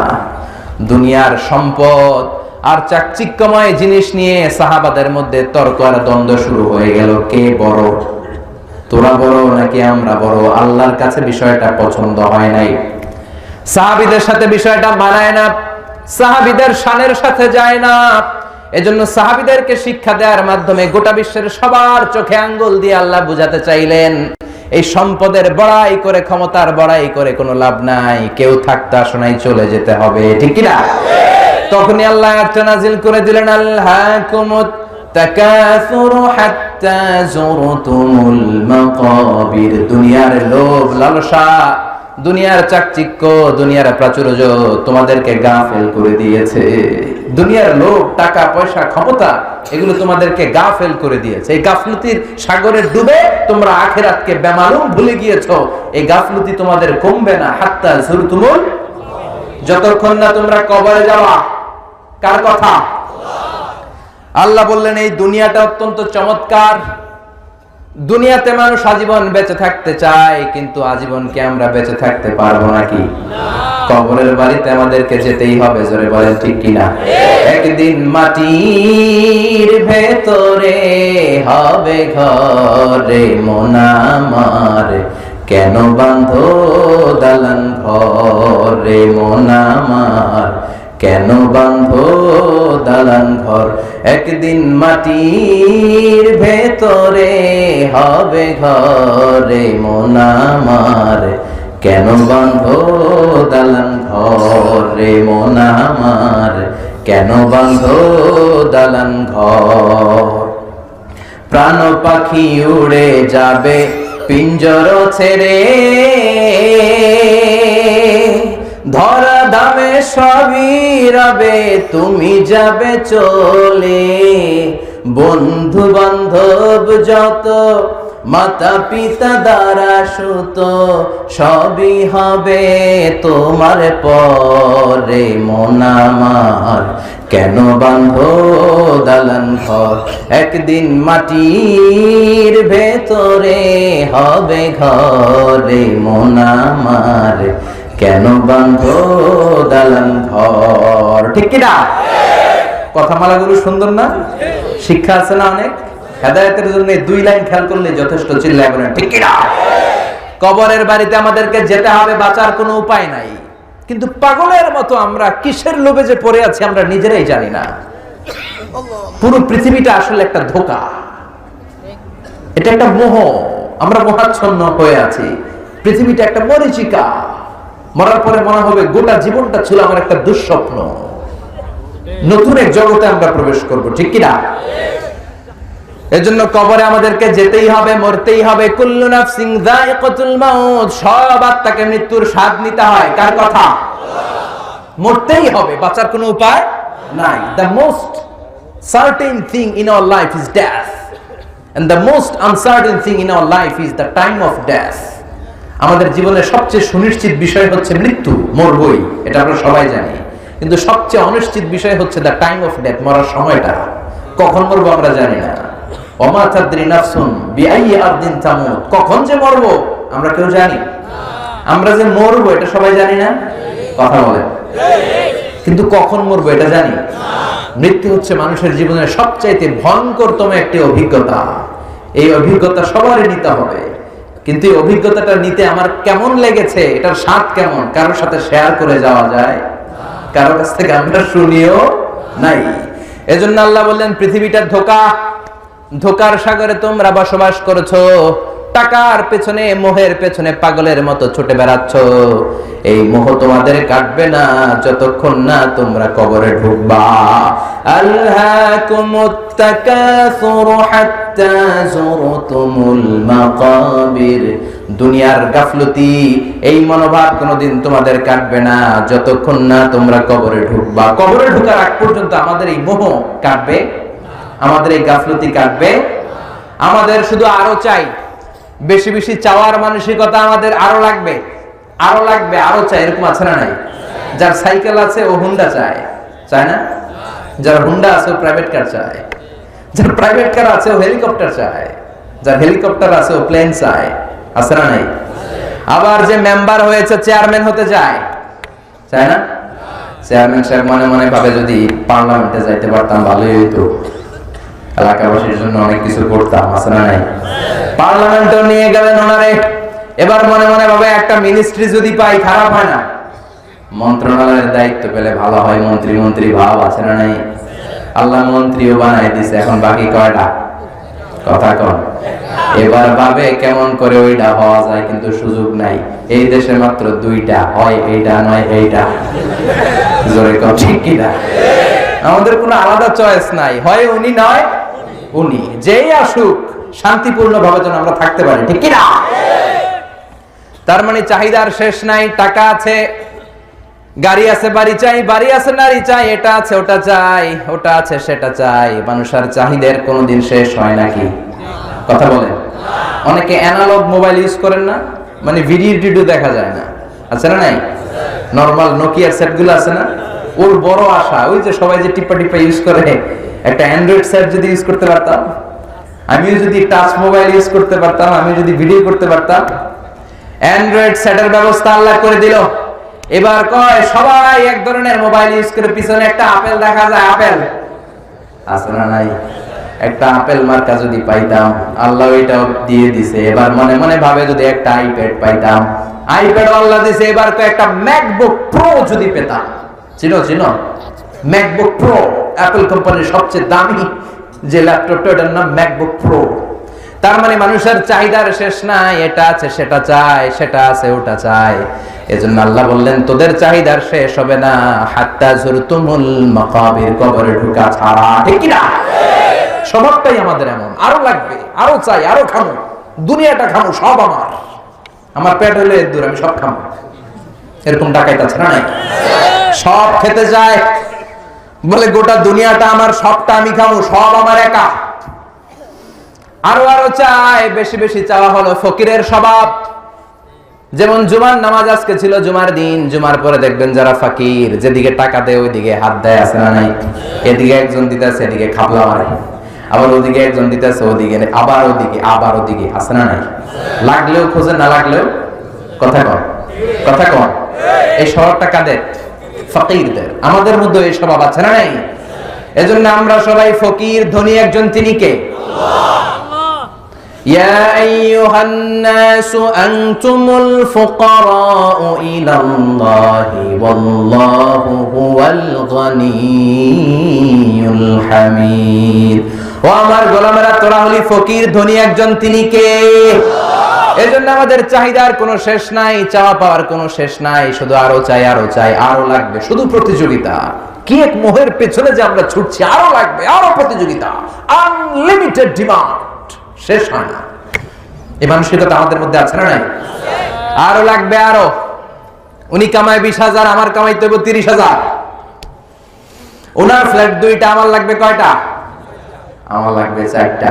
কিন্তু উনি যে তাহাজ্জুদ পড়ে ওই চিন্তা নাই। উনি তাহাজ্জুদ গুজার, আমার আবার তাহাজ্জুদ বেশি বেশি পড়ে আল্লাহর প্রিয় ভাজন হওয়া দরকার, ওই চিন্তা নাই। জোরে কোন ঠিক কিনা? প্রতিযোগিতা, কম্পিটিশন, কেমন করে বড় টাওয়ার বানানো যায়। বিষ্ণু বলেছেন কিয়ামতের আগ দিয়ে একটা আলামত ঘটবে, ওয়া আনতারাল হুফাতাল উরাতাল আলাতা রিয়া আশা'i ইয়াতাতাওয়ালুনা ফিল বুনিয়ান। Before the day of judgment, you will see people will start to compete to constructing high rises building in your cities.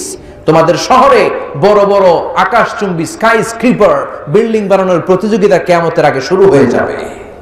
শুরু হয়েছে না? কথা কন। আচ্ছা, নরসিংদীতে মুরব্বী যারা আছেন বলেন, আজ থেকে 20 বছর আগে নরসিংদী শহরে বড় বড় দালান ছিল? টাওয়ার ছিল? ঢাকা শহরে আজ থেকে 20 বছর আগে এখন যেই অবস্থাটা, এরকম উঁচু উঁচু টাওয়ার ছিল? এজন্য বিষ্ণু বলেছেন ওয়া আনতারাল হাফাতাল আরাতাল আলাতা রিয়াশা ইয়াতাতাওয়ালুনা ফিল বুনিয়ান, তোমরা দেখবে এমন কিছু লোক সমাজে ওদের কিচ্ছু ছিল না, পায়ে দেওয়ার মতো জুতা ছিল না, গায়ে দেওয়ার মতো জামা ছিল না, খাওয়ার মতো কোনো খাবার ছিল না, হু হু করে এরা ধনী হয়ে যাবে আর সমাজের এদিকে ওদিকে বড় বড় টাওয়ার করার প্রতিযোগিতা শুরু করে দিবে। আচ্ছা নাই বিশাল টাওয়ারের মালিক। আরব বিশ্ব এই ক্ষেত্রে এক ধাপে গিয়ে খালি টাওয়ার বানায়।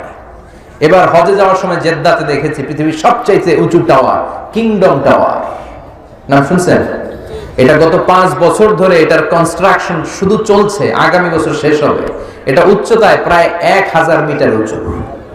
কত মিটার হিসাব করে বলেন? 1000 মিটার মানে কত কিলোমিটার?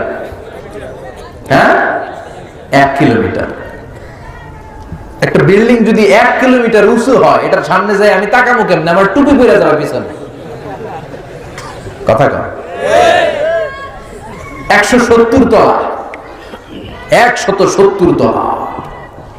দুবাইতে একটা আছে বুর্জ আল খলিফা, 818 মিটার উঁচু, 163 তলা। যারা হজ উমরা করেছেন দেখেছেন কাবা ঘরের পাশে বিশাল একটা 120 তলা, কি নাম?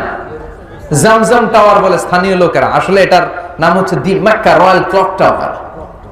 120 তলা, বিশাল ঘড়ি আছে, 20 কিলোমিটার দূর থেকে ওই ঘড়ির টাইম দেখা যায়। মক্কার লোকের আগে আমরা এখন ঘড়ি পরি না, আমরা 30 কিলো দূরের থেকে ওদিকে তাকায় দেখি কয়টা বাজে। সুবহানাল্লাহ বলেন না? আল্লাহু আকবার। 120 তলা উঁচু এই পুরো বিল্ডিংটা ওয়াকফ ইবনুল আব্দুল আজিজ, এটা ওয়াকফ করে দেয়া হয়েছে, এন্ডোমেন্ট ফান্ড ফর দ্য মসজিদুল হারাম। এই 120 তলা টাওয়ারের শপিং মলগুলো থেকে যে ভাড়া আসে, হোটেলগুলো থেকে যে ভাড়া আসে, সব টাকাগুলো মসজিদুল হারামের জন্য ওয়াকফ করে দেয়া। 120 তলা উঁচু। চীনে একটা আছে সাংহাই টাওয়ার, তাইওয়ানে একটা আছে দি টাইপেডাং 101, 101 তলা। আমি যেখানে বছরের বেশিরভাগ সময় থাকি মালয়েশিয়ার কুয়ালালামপুর, ওইখানে একটা আছে টুইন, জমজ ভাইয়ের মতো। এটার নাম হচ্ছে KLCC, ইন্টারন্যাশনালি এটা রেকগনাইজড হচ্ছে পেট্রোনাস টুইন টাওয়ার নামে। 88 তলা। এটার আবার 41st and 42nd ফ্লোরে একটা ব্রিজ আছে, এই টাওয়ার থেকে ওই টাওয়ারে যাওয়া যায়। ওমিয়া কিয়ামতের আগে ইদা জুলজিলাতিল আরদু জিলজালাহা বলে আল্লাহ যে একটা ভাইব্রেশন দিবেন, একটা ভূকম্পন দিবেন, ওই ভূমিকম্পে একটা টাওয়ার কি টিকবে? চিল্লায় বলেন টিকবে? এজন্য আল্লাহ বলেন গোলাম এই টাওয়ার বানিয়ে লাভ নাই, সম্পদের প্রাচুর্যতা করে লাভ নাই, এই সম্পদের মায়া তোর কোনোদিন থামবে না। হাত্তা যুরতুমুল মাকাবির, যতদিন না তুই কবরে যাবি। কার কথা? কার কথা?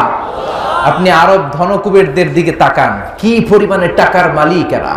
প্রিন্স ওয়ালিদ বিন তালালের নাম শুনেছেন? সৌদির এই বাদশার আগের বাদশা আব্দুল্লাহর ভাগিনা, কিংডম হোল্ডিং কোম্পানির মালিক। ও একটা প্রাইভেট জেট বিমান আছে, নিজের কিনা বিমান, সরকারি না। ওই বিমানের 70% মেড অফ গোল্ড, 70% স্বর্ণ দিয়ে বানানো বিমানটা। আল্লাহু আকবার।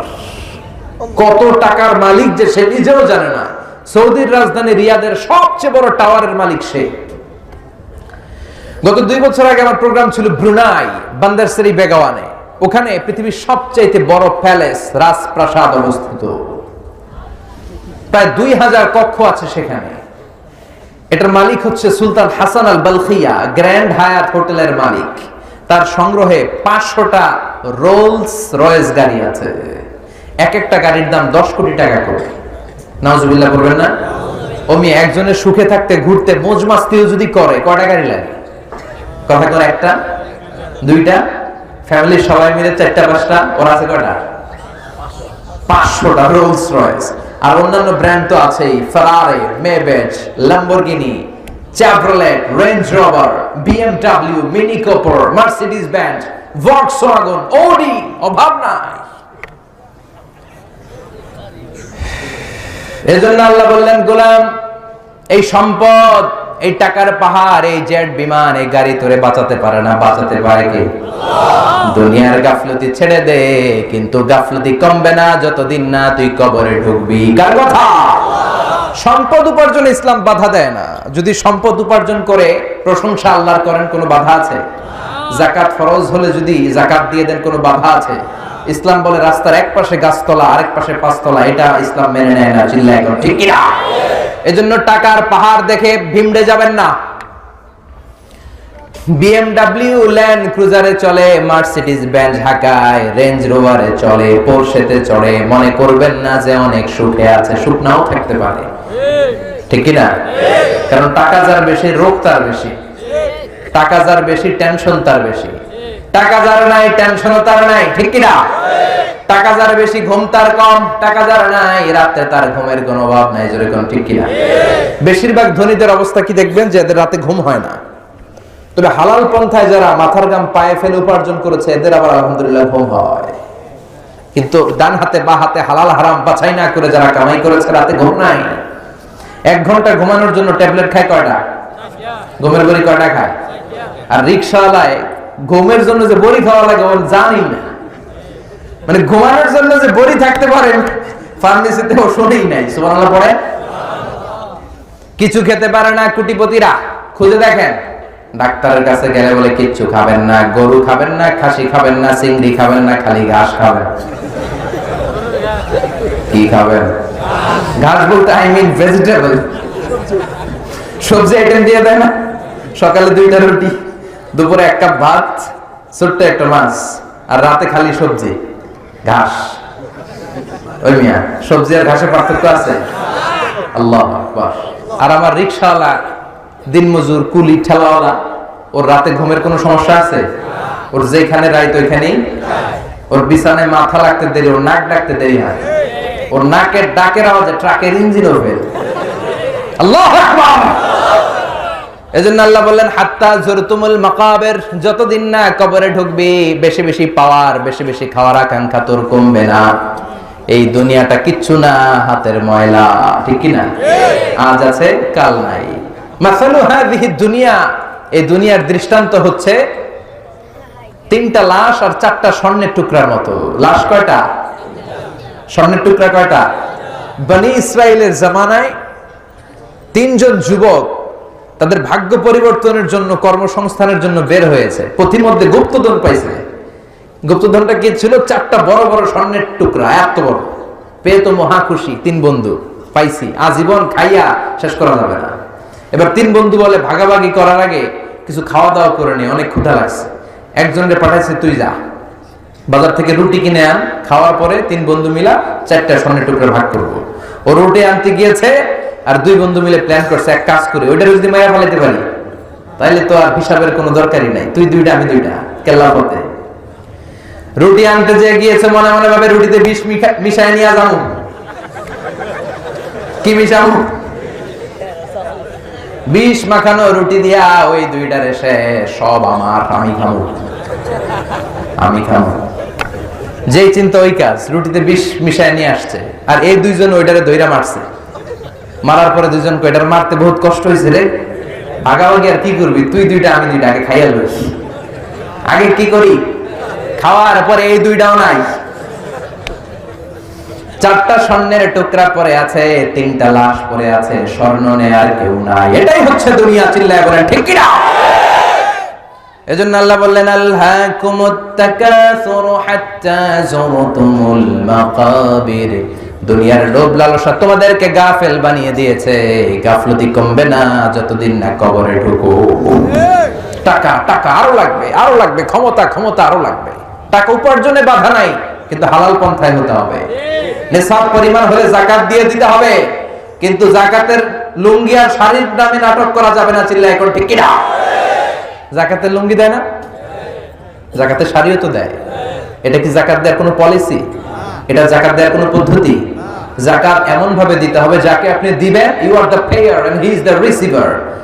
Zakat will be taken from the richer section of the society and it will be distributed among the poorer section of the society. ধনীদের থেকে নিয়ে গরিবদেরকে দারিদ্রতা বিমোচনের কাজে লাগানো। এমন ভাবে দিতে হবে যে আর কোন লাইনে যে যেন ওর হাত না পাতে। চিল্লায় এখন ঠিক কিনা? ওরা একটা অস্ট্রেলিয়ান গাভী কিনে দেন, প্রতিদিন 20 কেজি করে দুধ বিক্রি করবে, ফ্যামিলিটা চালাবে। ওর যদি জোয়ান ছেলে থাকে, সিএনজি কিনে দেন, অটো রিকশা কিনে দেন, ওইটা চালায় চালায় ফ্যামিলি চালাবে। অথবা একটা ঝালমুড়ির দোকান করে দেন, চায়ের টং দোকান করে দেন, ওইটা বিক্রি করে করে আজীবন চলবে। কিন্তু শাড়ি দিলে, লুঙ্গি দিলে তার কোনো কাজ, কোনোদিন তার কোনো উপকার হয় নাকি? কথা কর। শাড়ি দিলেন, লুঙ্গি দিলেন, ওর দারিদ্রতা বিমোচনের কোনো উপকার হয় না? সকালে শাড়ি দিয়েছেন, বিকেলে যে আবার লাইনে দাঁড়ায়। বিকেলে লুঙ্গি দিয়েছেন, তারপর দিন সকালে আবার লাইনে দাঁড়ায়। আবার জাকাতের শাড়ি আনতে যে পদপৃষ্ঠ হয়ে লোকজন মারা যায়, এমন ঘটনা আছে না নাই? নরসিংদীতে এগুলো নাই। আর জাকাতের শাড়িও কি মাশাআল্লাহ, দেখছেন নি? হ্যাঁ, মশারি ফেল। একবার ধুইলে শাড়ি বেশকি মেরা থাকে, রং থাকে না, আছে না নাই? এই জাকাত নয়। যাকাত ও ফি আমওয়ালিহিম হাক্কুন লিসাইলি ওয়াল মাহরুম। তোমার সম্পদে গরিবদের প্রতি তোমার করুণা নয়, এটা অধিকার, তোমার দিতেই হবে। চিল্লায় কোন ঠিক কিনা? এজন্য আল্লাহ বললেন, ওয়াল্লাযীনা ইয়াকনিজুনা আয-যাহাবা ওয়াল ফিদ্দাতা ওয়া লা ইউনফিকুনাহা ফি সাবিলিল্লাহি ফাবাশশিরহুম বিআযাবিন আলীম। আল্লাহু আকবার। যারা স্বর্ণ জমায়, রূপা জমায়, ব্যাংক ব্যালেন্স করে, এফডিআর করে, সঞ্চয়পত্র করে, ফ্ল্যাটের পর ফ্ল্যাট কিনে, গাড়ির পর গাড়ি কিনে, আমার গরিব বান্দাদেরকে জাকাতের টাকা পৌঁছে দেয় না, ও নবী, ওদেরকে আপনি কঠিন আযাবের সুসংবাদ দেন। কি শব্দ চয়ন! কঠিন আযাব, আবার সুসংবাদ। কঠিন আযাব, আবার বলে সুসংবাদ। ওমিয়া আযাবের কি সুসংবাদ হয় না দুঃসংবাদ? সুসংবাদ বললেন কেন? আযাবটা যে ভয়ঙ্কর এটা বোঝানোর জন্য। আযাবের, পানিশমেন্টের সিভিয়ারিটি, দ্য লেভেল অফ সিভিয়ারনেস বোঝানোর জন্য। পরীক্ষায় ছেলে গণিতে ফেল করছে, মা বলে, চান্দু ফেল করছো, তোমার বাপে আসুক, এমন মাইট দিবে মজা টের পাবি। ওমিয়া মাইট দিলে কি মজা লাগে না ব্যথা লাগে? তো মা তো বললো মজা টের পাবি।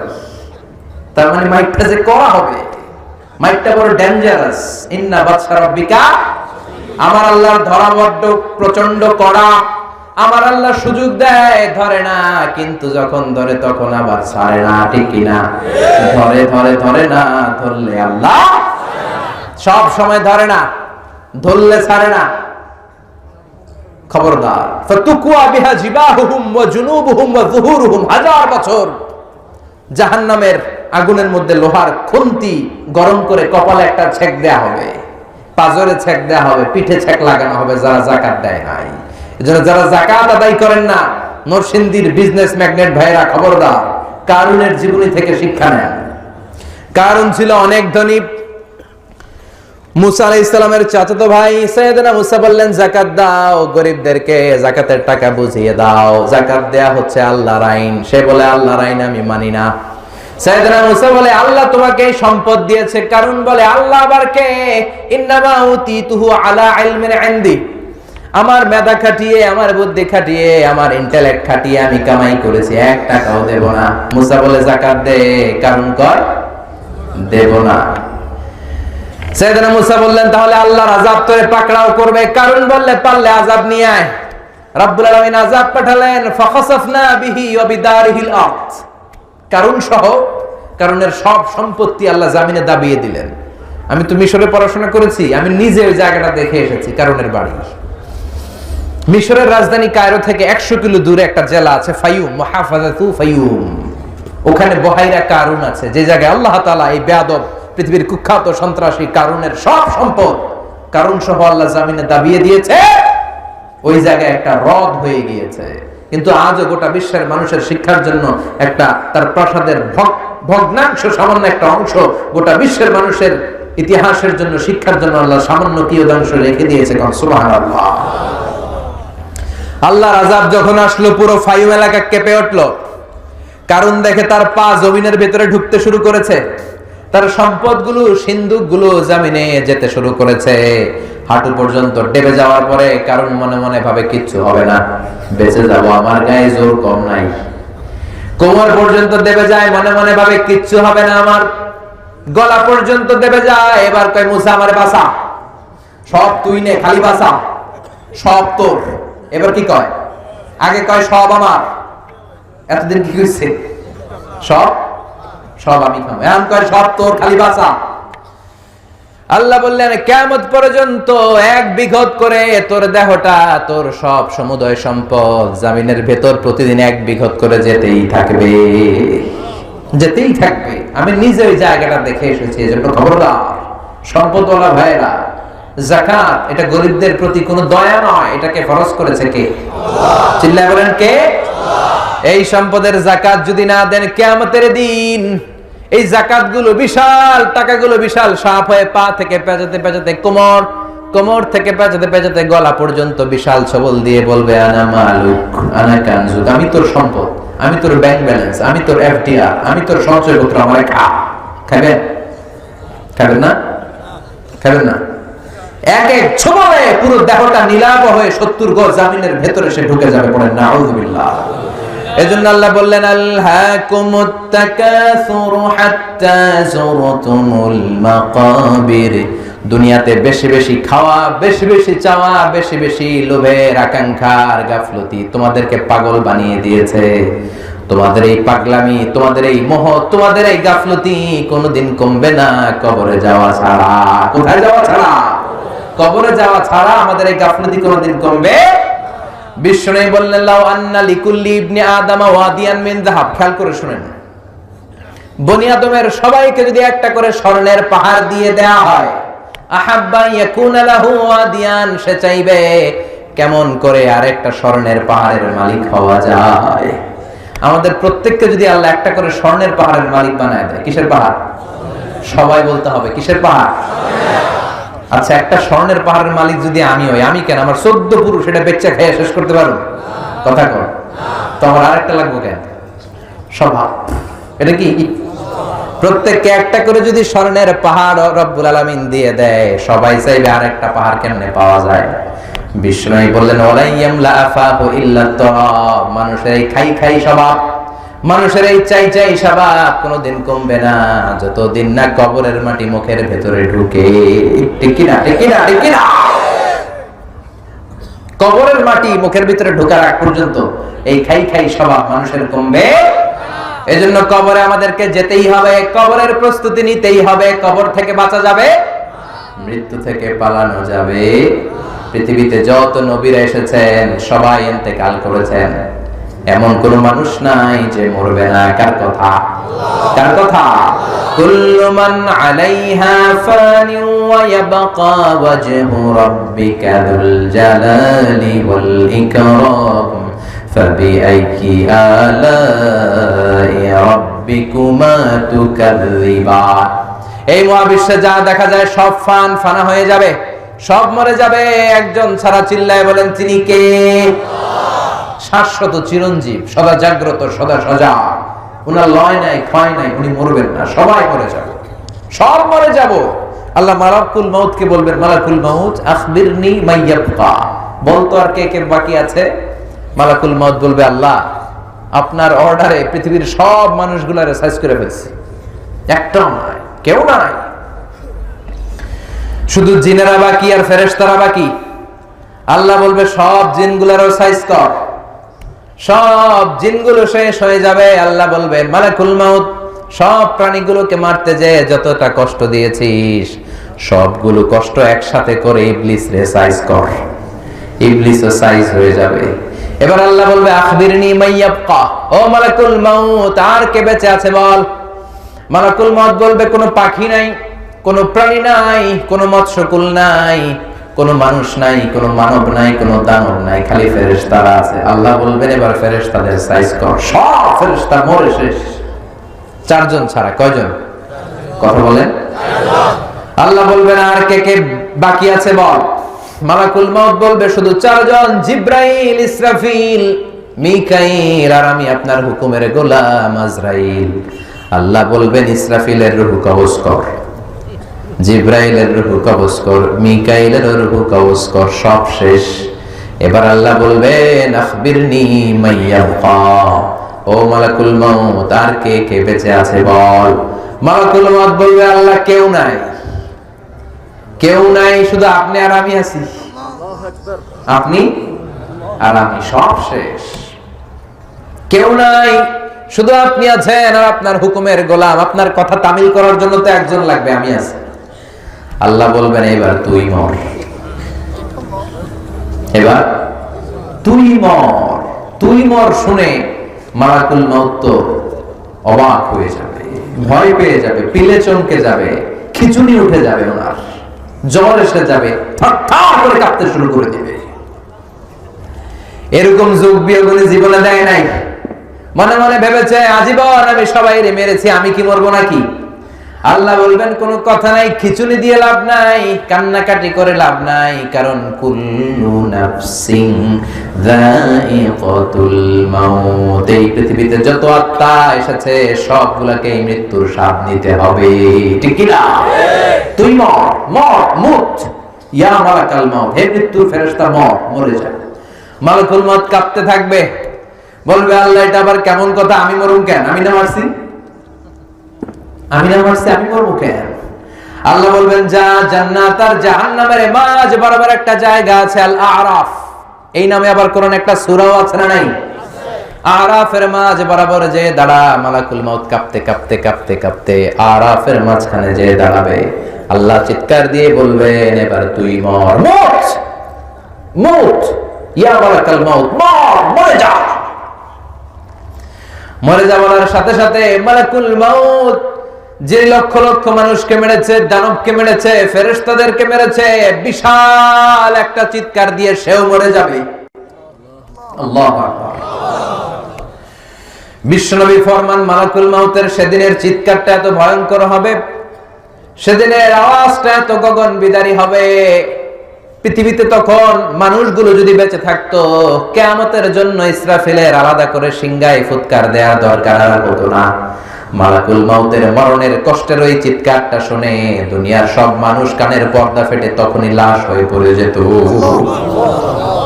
এত ভয়ঙ্কর হবে সেদিনকার চিৎকার। এবার ডানে কেউ নাই, বায়ে কেউ নাই, সামনে কেউ নাই, পেছনে কেউ নাই, উপরে কেউ নাই, নিচেও কেউ নাই, একজন ছাড়া, তিনি কে?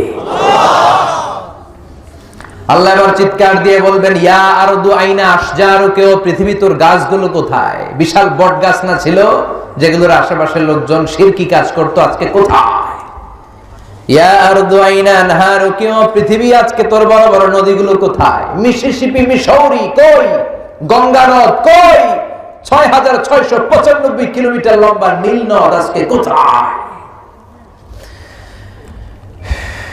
আজকে বড় বড় পাহাড়গুলো কোথায়? বড় বড় গাছগুলো কোথায়? আইনাল মুলুক, অত্যাচারী শাসকগুলো কোথায়? আইনাল জাবাবেরা, আইনাল মুলুক, অত্যাচারী বেয়াদব কুখ্যাত সন্ত্রাসগুলো কোথায়? যারা আমার ক্ষমতা আমার ক্ষমতা বলে পৃথিবীতে ফাসাদ করতো, আজকে তারা কোথায়? কেউ আছে? চিল্লায় বলেন আছে? রব্বুল আলামিন চিৎকার দিয়ে বলবেন লিমানিল মুলকুল ইয়াউমা লিল্লাহিল ওয়াহিদিল কাহ্হার। লিমানিল মুলকুল ইয়াউম, who belongs the kingdom today, আজকে ক্ষমতা কার? চিৎকার করে বলবেন, আস্তে বলবেন না, আজকে ক্ষমতা কার? আল্লাহ নিজেই বলবেন লিল্লাহিল ওয়াহিদিল কাহ্হার, ক্ষমতা কার নয়, কেউ বেঁচে নাই, কেউ আর ক্ষমতার দাবিদার নাই, কেউ আর মহাবিশ্বে নাই, একজন ছাড়া, তিনি কে?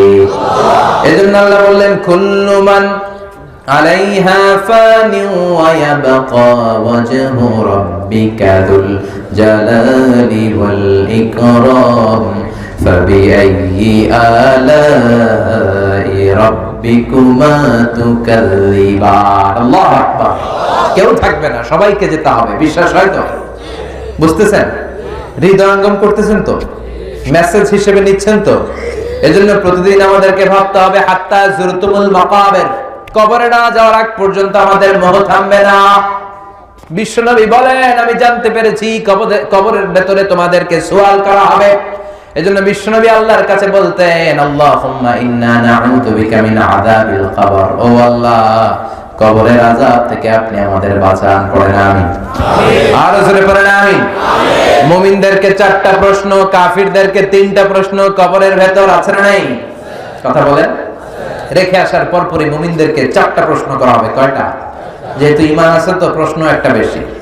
কি কি প্রশ্ন আমরা জানি না? নাই আমরা জানি না? আমাদের অন্তরে আছে না নাই? আমরা কিন্তু জানি, তার মানে প্রশ্ন ফাঁস। আল্লাহ প্রশ্নপত্র কি করছে?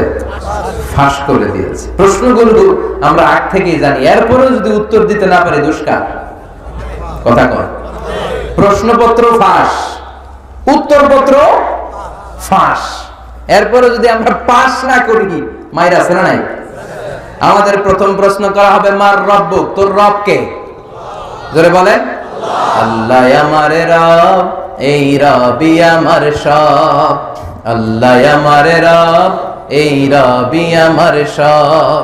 দমে দমে তনু মনে তারি অনুভব। আল্লাহ আমার রব, এই রবি আমার সব। তোমার দুনিয়াতে আমি যেদিকে তাকাই, অথই নেয়ামতে ডুবে আছি সবাই। পাখ পাখালির গানে শুনি তাসবিহ কলরব, তাসবিহ কলরব। আল্লাহ আমার রব, এই রবি আমার সব। পড়েন আল্লাহু আকবার। আমরা যেন সেদিন চটপট উত্তর দিয়ে দিতে পারি, আল্লাহ তুমি তৌফিক দাও। এরপরে দ্বিতীয় প্রশ্ন করা হবে, আমাদের উত্তর ধর্মের নাম কি? আমরা কি বলবো? আর জোরে বলেন, আমাদের ধর্মের নাম কি? 3 নম্বরে জিজ্ঞেস করা হবে, ওমান হাযার রাজুল, এই লোকটাকে তুমি চিনো কিনা? চিনি না? চাঁদের চেয়ে সুন্দর তুমি, নবী আমার কামলিওয়ালা। চাঁদের চেয়ে সুন্দর তুমি, নবী আমার কামলিওয়ালা। দু জাহানের বাদশা তুমি, প্যারা নবী সাল্লাল্লাহু আলা। দু জাহানের বাদশা তুমি, প্যারা নবী সাল্লাল্লাহু আলা। চাঁদের চেয়ে সুন্দর তুমি, নবী আমার কামলিওয়ালা। আল্লাহু আকবার। আমরা বলবো চিনি মানে উনি আমাদের প্রাণের রাসূল, কামলিওয়ালা রাসূল। কামলিওয়ালা রাসূল, প্রাণের রাসূল, ওনার জন্য আমরা দেহের কলিজা ছিঁড়ে দিতে রাজি ছিলাম, ঠিক কি না? ওনার জন্য আমরা দেহের শেষ রক্তবিন্দুটুকু দিতে রাজি ছিলাম। এই নবীর সম্মান বাঁচানোর জন্য আমাদের অন্তরে ঈমানি চেতনা আছে না নাই? জোরে বলেন, আছে না নাই? বিশ্ব নবীর যদি গালি দেয় আর মুমিনের অন্তরে যদি জিদ না আসে, আগুন না ধরে, সেটা মুমিন হতে পারে না, সেটা মুনাফিক, ঠিক কি না? বিশ্ব নবীর সম্মানের ইস্যুটা very sensitive, very sensitive issue. সেখানে আমরা বিএনপি নাই, আওয়ামী লীগ নাই, জাতীয় পার্টি নাই, জামাত ইসলাম নাই, হেফাজতে ইসলাম নাই, আলিয়া নাই, কওমি নাই, গোটা 17 কোটি মানুষ আমরা এক কাতারে হয়ে যাই, চিল্লায় কোন, ঠিক কি না? এজন্য বিশ্ব নবীর সম্মান আমাদের জীবনের চাইতেও বেশি দামি। বিশ্বনবীর বিরুদ্ধে যারা কথা বলে, ওদের জন্য এক ফোঁটা দরদ আমাদের অন্তরে নাই, জোরে কোন, ঠিক কি না? যারা আমার বিশ্বনবীর বিপক্ষে, আমরাও তার বিপক্ষে। আমি বিশ্বনবীর গালি দিলে কলিজা আগুন লাগে? আগুন লাগে মুসলমান? কার কার লাগে? তো হাত উঁচু করে আল্লাহর দেখা।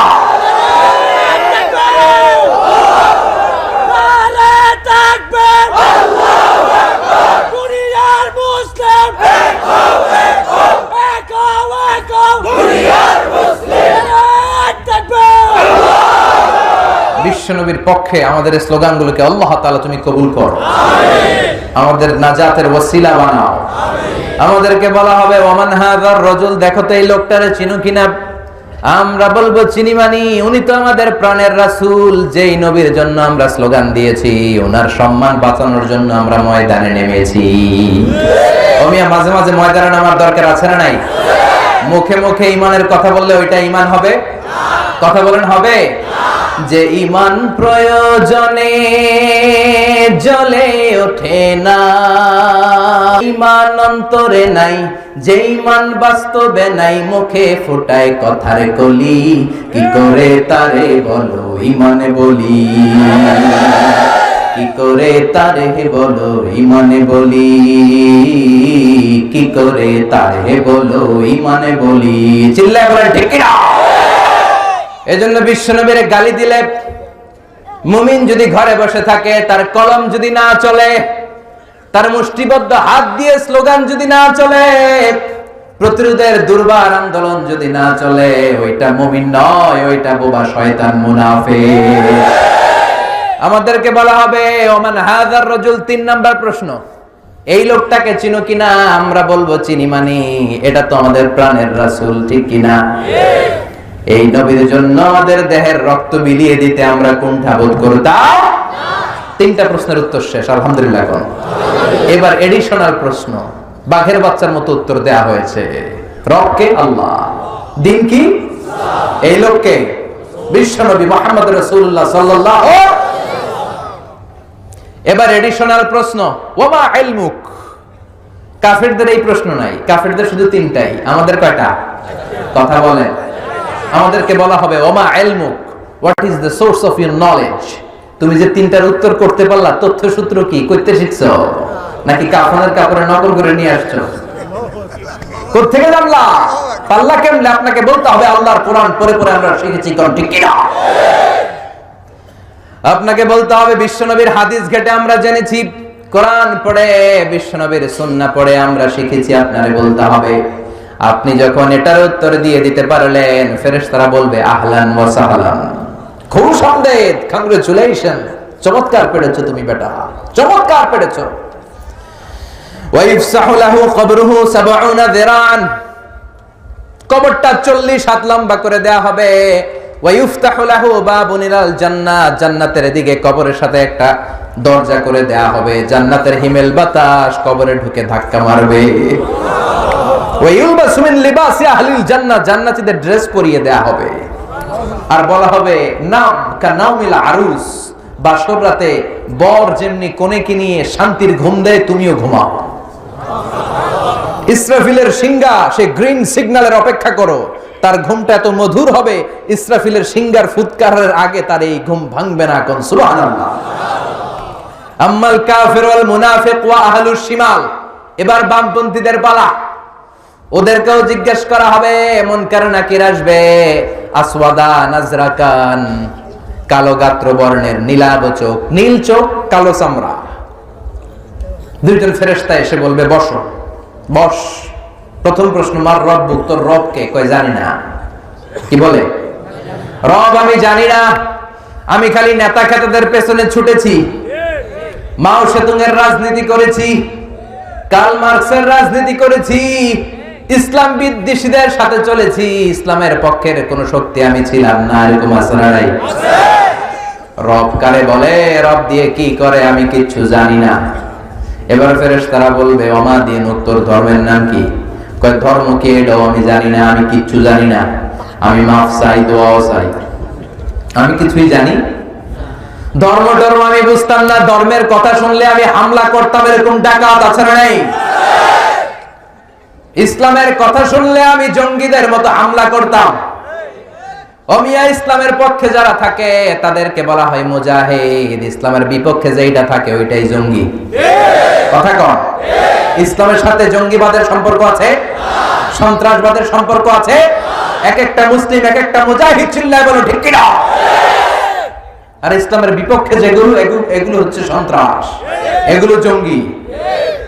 তাইলে বলেন তো, বিশ্বনবী হলেন সবচেয়ে বড় মুজাহিদ, তাহলে জঙ্গিটার নাম কি? আবু জাহাল। মুসা আলাইহিস সালাম সবচেয়ে বড় মুজাহিদ, তাহলে জঙ্গিটার নাম কি? ইব্রাহিম আলাইহিস সালাম সবচেয়ে বড় মুজাহিদ, তাহলে জঙ্গিটার নাম কি? আবার কিছুদিন আগে নিরাপদ সড়কের নামে আমার দেশের জামাল ছেলেরা আন্দোলন করেছে, এগুলো হলো মুজাহিদ। ওদের উপর যারা আক্রমণ করেছে ওরা হলো জঙ্গি। হকের পক্ষে যারা থাকবে, কোরআনের পক্ষে যারা থাকবে, মানবতার পক্ষে যারা কথা বলবে, এক একটা মুজাহিদ, আর এর বিরোধিতা যারা করবে এক একটা জঙ্গি। চিল্লায় বলেন ঠিক কিনা?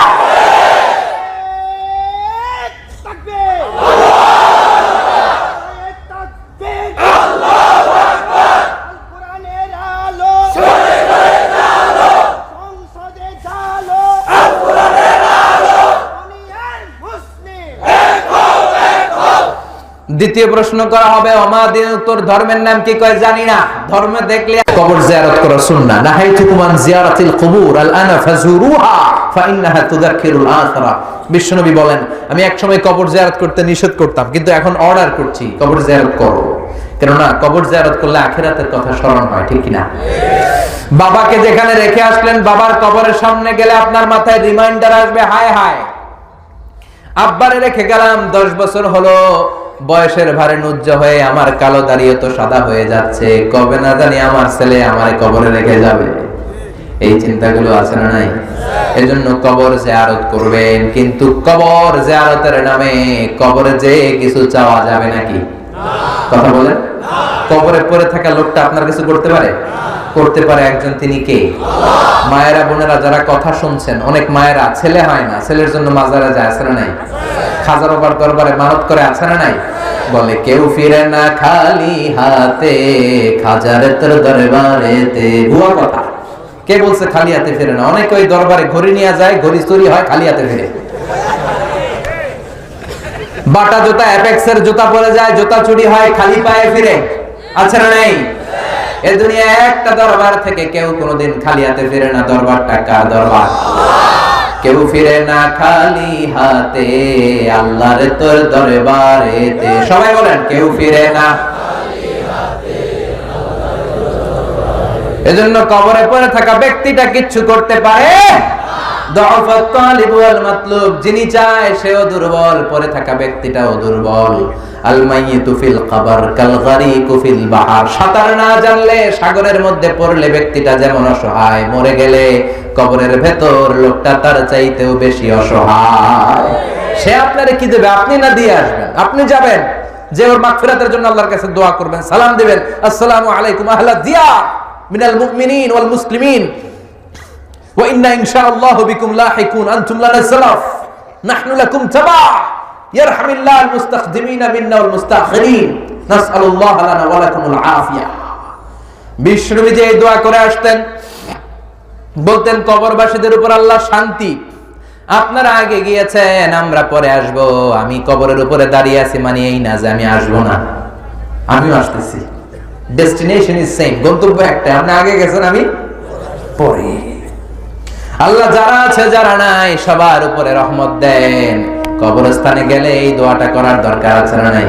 কিন্তু কবরে যে চাওয়া যাবে নাকি? কথা কম। এখন কবর ব্যবসা বাংলাদেশে আছে না নাই? নামাজ নাই, রোজা নাই, মাথার মধ্যে জট পাকায়, লাল শালু গায়ে দেয়, আর নাম দিছে মারে ফত। নাম কি? আসলে ওদের জন্য লাগবে মায়ের পথ। জোরে কোন ঠিক কি? দো দিল বান্দা কালমা চোর, না পায় শ্মশান না পায় ঘোর, দিন থাকিতে আয়রে পথে ছাইড়া দে ভণ্ডামি, ভণ্ডামি ভণ্ডামি ভণ্ডামি, ছাইড়া দে ভণ্ডামি। নামাজ কালাম পড়ে না, ইবলিস শয়তানের নানা, আছে না নাই? নামাজ নাই, রোজা নাই, মাজারের খাদেম। গোসল করে না নাকি সারা বছর? আমি দেখি নাই, শুনেছি সারা বছর নাকি কোন পীর গোসল করে না, বছরে একবার করে, আবার ওই গোসলের পানি মুরিদরা সব খায় ফেলে। বরকত। এটা কি বরকত না গজব? নামাজ কালাম করে না, ইবলিস শয়তানের নানা, ধর্মের একখান খুঁটি ধইরা কয়দিন করবা হয়রানি, ভণ্ডামি ভণ্ডামি ভণ্ডামি, ছাইড়া দে ভণ্ডামি। ঠিক না? এখনো সময় আছে, ভণ্ডামি ছেড়ে দে, মাজার পূজা ছেড়ে দে, কবর পূজা ছেড়ে দে, মসজিদে ঢুকে সেজদা দে, কবুল করে নিবে কে? আল্লাহ। বিশ্বনবী বলতেন, ইদা সাআলতা ফাসআলিল্লাহ ওয়া ইদা ইসতাআনতা ফাসতাইন বিল্লাহ। চাইতে মনে চায় আল্লাহর কাছে চাও, সাহায্যের দরকার চাইবা কার কাছে? আপনি বিদেশে যেতে চান, পাসপোর্ট দিয়ে রেখেছেন, ভিসা লাগে না, ব্যবস্থা করে দিবে কে? আল্লাহ। আপনি অসুস্থ, সুস্থ করবে কে? আল্লাহ। কেউ যেটা দেখে না দেখে কে? আল্লাহ। কেউ যেটা শোনে না শোনে কে? আল্লাহ। এজন্য চাইবেন কার কাছে? রাজি আছেন? রাজি আছেন? এজন্য আল্লাহ বললেন, আল্লাহকুমুত তাকাসুরু হাত্তা যুরতুমুল মাকাবির, কাল্লা সাউফা তা'লামুন সুম্মা কাল্লা সাউফা তা'লামুন। কাল্লা মানে নেভার। তুমি যে রং নিয়ে আসো, এই রং আজীবন থাকবে না। কাল্লা, নেভার। তুমি যেটা ভাবছো ক্ষমতা তোরে বাঁচাবে, ক্ষমতা তোর কিচ্ছু করতে পারবে না। চিল্লায় কোন ঠিক কিনা? তুমি যে ভাবছো তোমার সম্পদ তোমারে প্রোটেক্ট দিবে, বডিগার্ড তোরে বাঁচাবে, বডিগার্ড তোরে কিচ্ছু করতে পারে না। করতে পারে কে? আল্লাহ। এরকম অনেক হয়েছে, মন্ত্রীর চারপাশে বডিগার্ড, গুলিয়া এসে মন্ত্রীর কপাল ছিদ্র করছে, আছে না নাই? মন্ত্রী লাশ হয়ে পড়ে আছে, সবাই ধরছে বডিগার্ড, যাই বেটা মাসে লাখ টাকা বেতন খাস, মন্ত্রী মূল্য কেমনে? বডিগার্ড, আমি তো বডিগার্ড, আমি তো রুহু গার্ড না। রুহু পয়রা আছে, রুহু লয়ে যান, আছে না নাই? কথা বলে। এজন্য আল্লাহ বললেন, কাল্লা, কখনো না, কখনো নয়। এই দিন না, আরো দিন আছে। কাল্লা, খবরদার, যেটা ভাবছো এটা না, হিসাব অনেক আছে। সাউফা তা'লামুন, সময় হলে টের পাবি। সুবহানাল্লাহ কহ। কাল্লা লাউ তা'লামুনা ইলমাল ইয়াকিন, কখনোই নয় যেমন তোমরা ভাবছো তেমন নয়। যখন তোমরা নিশ্চিত জ্ঞান অর্জন করতে পারবা, যেদিন তোমরা চলে যাবা ওই দিন অর্জন করতে পারবা ইলমুল ইয়াকিন, মানে যেটা আপনি সুনিশ্চিত ভাবে জানেন। আপনি জানেন যে কবরে যেতে হয়, এটা ইলমুল ইয়াকিন। আবার একজনকে দেখলেন কবর দেয়া হচ্ছে, এটা আইনুল ইয়াকিন। একবার নিজে মরে যখন কবরে ঢুকবেন ওইটারে বলে হাক্কুল ইয়াকিন। চিল্লায় এখন ঠিক কিনা? সব টের পাবে একদিন, সব টের পাবে। লা তারাউন্নাল জাহিম, সেদিন দাউ দাউ করে জাহান্নামের আগুন জ্বলতে দেখবা। জাহান্নামের আগুন কি দুনিয়ার আগুনের মতো? কথা বলেন। আল্লাহ বলেন যারা দুনিয়া দুনিয়া করে, দুনিয়াকে প্রাধান্য দেয়, কিয়ামতের কঠিন দিন ওগুলারে আমি জাহিমের ভেতরে ঢুকাবো। ফাআম্মা মান তাগা ওয়া আসারাল হায়াতাদ দুনিয়া ফাইন্নাল জাহিমা হিয়াল মাওয়া, যারা দুনিয়া দুনিয়া করে, আব্দুদ দুনিয়া, দুনিয়ার গোলাম, দুনিয়া নিয়ে ব্যস্ত, আখিরাতকে বেমালুম ভুলে যায়, এগুলারে আমি জাহিম নামক দুজকে ঢুকাবো। আর জেনে রেখো দুজকের আগুন দুনিয়ার আগুনের মতো না, দুজকের আগুন হলো আল্লাহর আগুন। দুজকের আগুন কার আগুন? দুজকের আগুন রে আল্লাহ নাম দিয়েছে নারুল্লাহ। কি নাম? নারুল্লাহিল মুকাদা আল্লাতী তাত্তালিউ আলাল আফইদা। দুনিয়ার আগুন আঙ্গুলে লাগলে আঙ্গুল জ্বলে যায়, পায়ের মধ্যে লাগলে পা জ্বলে যায়, পিঠে লাগলে পিঠ জ্বলে যায়। আর জাহান্নামের আগুন দেহের যেই জায়গায় লাগুক না, আগে কলিজাটা পুরে ছাই হয়ে যাবে। আল্লাতী তাত্তালিউ আলাল আফইদা নারুকুম তুকিদুন জুজ মিন 70 জুজ মিন নারি জাহান্নাম। যে গ্যাসের চুলার আগুন দিয়ে রান্না করেন ওইটা কি জাহান্নামের আগুন? জাহান্নামের আগুনের 70 ভাগের 1 ভাগ। চিল্লায় বলেন আল্লাহু আকবার। এজন্য আল্লাহ বললেন লা তারাবুন্নাল জাহিম সুম্মা লা তারাবুন্নাহা আইনাল ইয়াকিন, সেদিন নিজ চোখে সব দেখবি আর টের পাবি। সুম্মা লা তুসআলুন্না ইয়াওমাইযিন আনিন নাঈম, আর সেদিন আমি আল্লাহ দুনিয়াতে তোরে যত নিয়ামত দিয়েছি পাই টু পাই সব হিসাব নিয়ে ছাড়বো। নিয়ামতের হিসাব নিবে কে? আল্লাহ। আপনি কি মনে করছেন এমনি ছেড়ে দিবে? কথা বলেন, কথা কন। প্রত্যেকটা নিয়ামতের ব্যাপারে জিজ্ঞেস করবে কে? আল্লাহ। 5টা নিয়ামতের প্রশ্নের উত্তর দেওয়া ছাড়া কিয়ামতের দিন পা নাড়ানো যাবে না।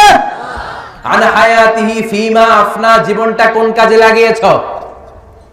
ওয়ান শাবাবিহি ফিমা আবলা, জীবনের মধ্যে যে যৌবন দিয়েছিলাম কোন কাজে লাগিয়েছো? ও আমার যুবক ভাইরা, তোমাদের এই সময়টা ইবাদতের সময়। কিয়ামতের কঠিন ময়দানে 7 শ্রেণীর ব্যক্তিকে রব্বুল আলামিন আরশের নিচে ছায়া দিবেন। এর মধ্যে 1 শ্রেণীর হলো শাবুন নাশা ফি ইবাদাতিল্লাহ, এমন যুবক যারা আল্লাহর ইবাদতে চোখের পানি ছাড়ে, এমন যুবক যারা হিন্দি সিনেমা দেখে না, পর্নোগ্রাফি দেখে না, ইন্ডিয়ান নায়িকাদের কোমর দুলানো ডান্স তারা দেখে না, তাদের অন্তরে ভয় কার? আর জোরে কার? যাদের হৃদয়ে আছে আল্লাহর ভয় তারা কবু পথ ভুলে যায় না। আল্লাহর প্রেম ছাড়া এই দুনিয়ায় কারো কাছে কোনো কিছু চায় না। রাতের আধারে যারা সেজদাতে রয়, দু চোখের শ্রুতে নদী যেন বয়। রাতের আধারে যারা সেজদাতে রয়, দু চোখের শ্রুতে নদী যেন বয়। ছলনার হাতছানি যতই ডাকুক, ছলনার হাতছানি যতই ডাকুক, পেছনে ফিরেও সে তাকায় না। যাদের হৃদয়ে আছে আল্লাহর ভয় তারা কবু পথ ভুলে যায় না। আল্লাহর প্রেম ছাড়াই দুনিয়ায় কারো কাছে কোনো কিছু চায় না। ঠিক না? এজন্য যুবক ভাইরা, তোমাদের হৃদয়ে থাকবে আল্লাহর ভয়। রাত্রিবেলা জায়নামাজে কান্নার ঝড় তুলতে হবে, তাহলে কিয়ামতের দিন আরশের নিচে তোমাদেরকে ছায়া দিবে কে? এজন্য আল্লাহর নিয়ামতের শুকরিয়ার দরকার আছে না নাই? কবরের ভয় অন্তরে থাকার দরকার আছে না নাই? আর সব সময় আমরা প্রশংসা করব কার? দুনিয়ার জন্য পাগল না হয়ে আখিরাতের সামান গড়ার দরকার আছে না নাই? এজন্য এই সূরা কেন্দ্রীয় সাবজেক্ট ম্যাটার হচ্ছে, সেন্ট্রাল থিম হচ্ছে, we have to go back to our Lord. এই দুনিয়া থাকার জায়গা না, আমাদের সবাইকে একদিন চলে যেতে হবে, ঠিক কিনা? এই চিন্তাটা যদি আমাদের মাথায় থাকে, ওই লোক পাপ করতে পারে না, দুর্নীতি করতে পারে না, টেন্ডারবাজি করতে পারে না, চাঁদাবাজি করতে পারে না, খাদ্যে ভেজাল দিতে পারে না, ওজনে কম দিতে পারে না, মাছে ফরমালিন দিতে পারে না, মেয়েদের ওড়না ধরে টান দিতে পারে না, ইফটিজিং করতে পারে না, দুর্নীতি করতে পারে না, ভোট চুরি করতে পারে না। চিল্লায় বলেন ঠিক কি না? কারণ তার অন্তরে থাকে কার ভয়? আরো জোরে বলেন কার ভয়? আল্লাহ। যেন আল্লাহর ভয় আমাদের অন্তরে রেখে কবর পর্যন্ত পৌঁছার তৌফিক দেয়, আমরা পড়ি আমিন। আপনারা দু চারজন উঠতেছেন কেন? এই যে এদিকে ডান দিকে উঠলেন কেন আপনারা? বসেন বসেন। বিশৃঙ্খলা, আই নেভার টলারেট এনি, কোন ধরনের ফাসাদ, বিশৃঙ্খলা আমি পছন্দ করি না। বসেন। আপনাদের যদি কষ্ট হয় হাত তুলে বললেই হতো যে হুজুর অনেক রাত হয়েছে, আমি শেষ করে দিতাম আরো আগে। আল্লাহ আমাদের সবাইকে কথাগুলো বুঝার ও আমল করার তৌফিক দান করুক, আমরা পড়ি আমিন। যতগুলো কথা বলেছি কোরআন সুন্নাহর আলোকে বলেছি, বানিয়ে কিছু বলি নাই। তারপরেও আমার মনের অজান্তে কোনো মিস ইনফরমেশন যদি আমার মুখ ফসকে বেরিয়ে যায়, সেগুলো যেন আল্লাহ তাআলা আপনাদের স্মৃতিপট থেকে মুছে দেয়, আমরা পড়ি আমিন। সত্য, সুন্দর, কল্যাণকর, হকের পক্ষে যা বলেছি তার সবটুকুন আল্লাহ তাআলা প্রথমে আমাকে আমলের তৌফিক দান করুক, আপনাদেরকে আমলের তৌফিক দান করুক, আমরা পড়ি আমিন। আপনারা সবাই ভালো থাকবেন, সুস্থ থাকবেন, সুন্দর থাকবেন, কোরআনের সাথে থাকবেন। আবারও হয়তো দেখা হয়ে যাবে কোনো তাফসীরুল কোরআনের ময়দানে। সুবহানাকাল্লাহুম্মা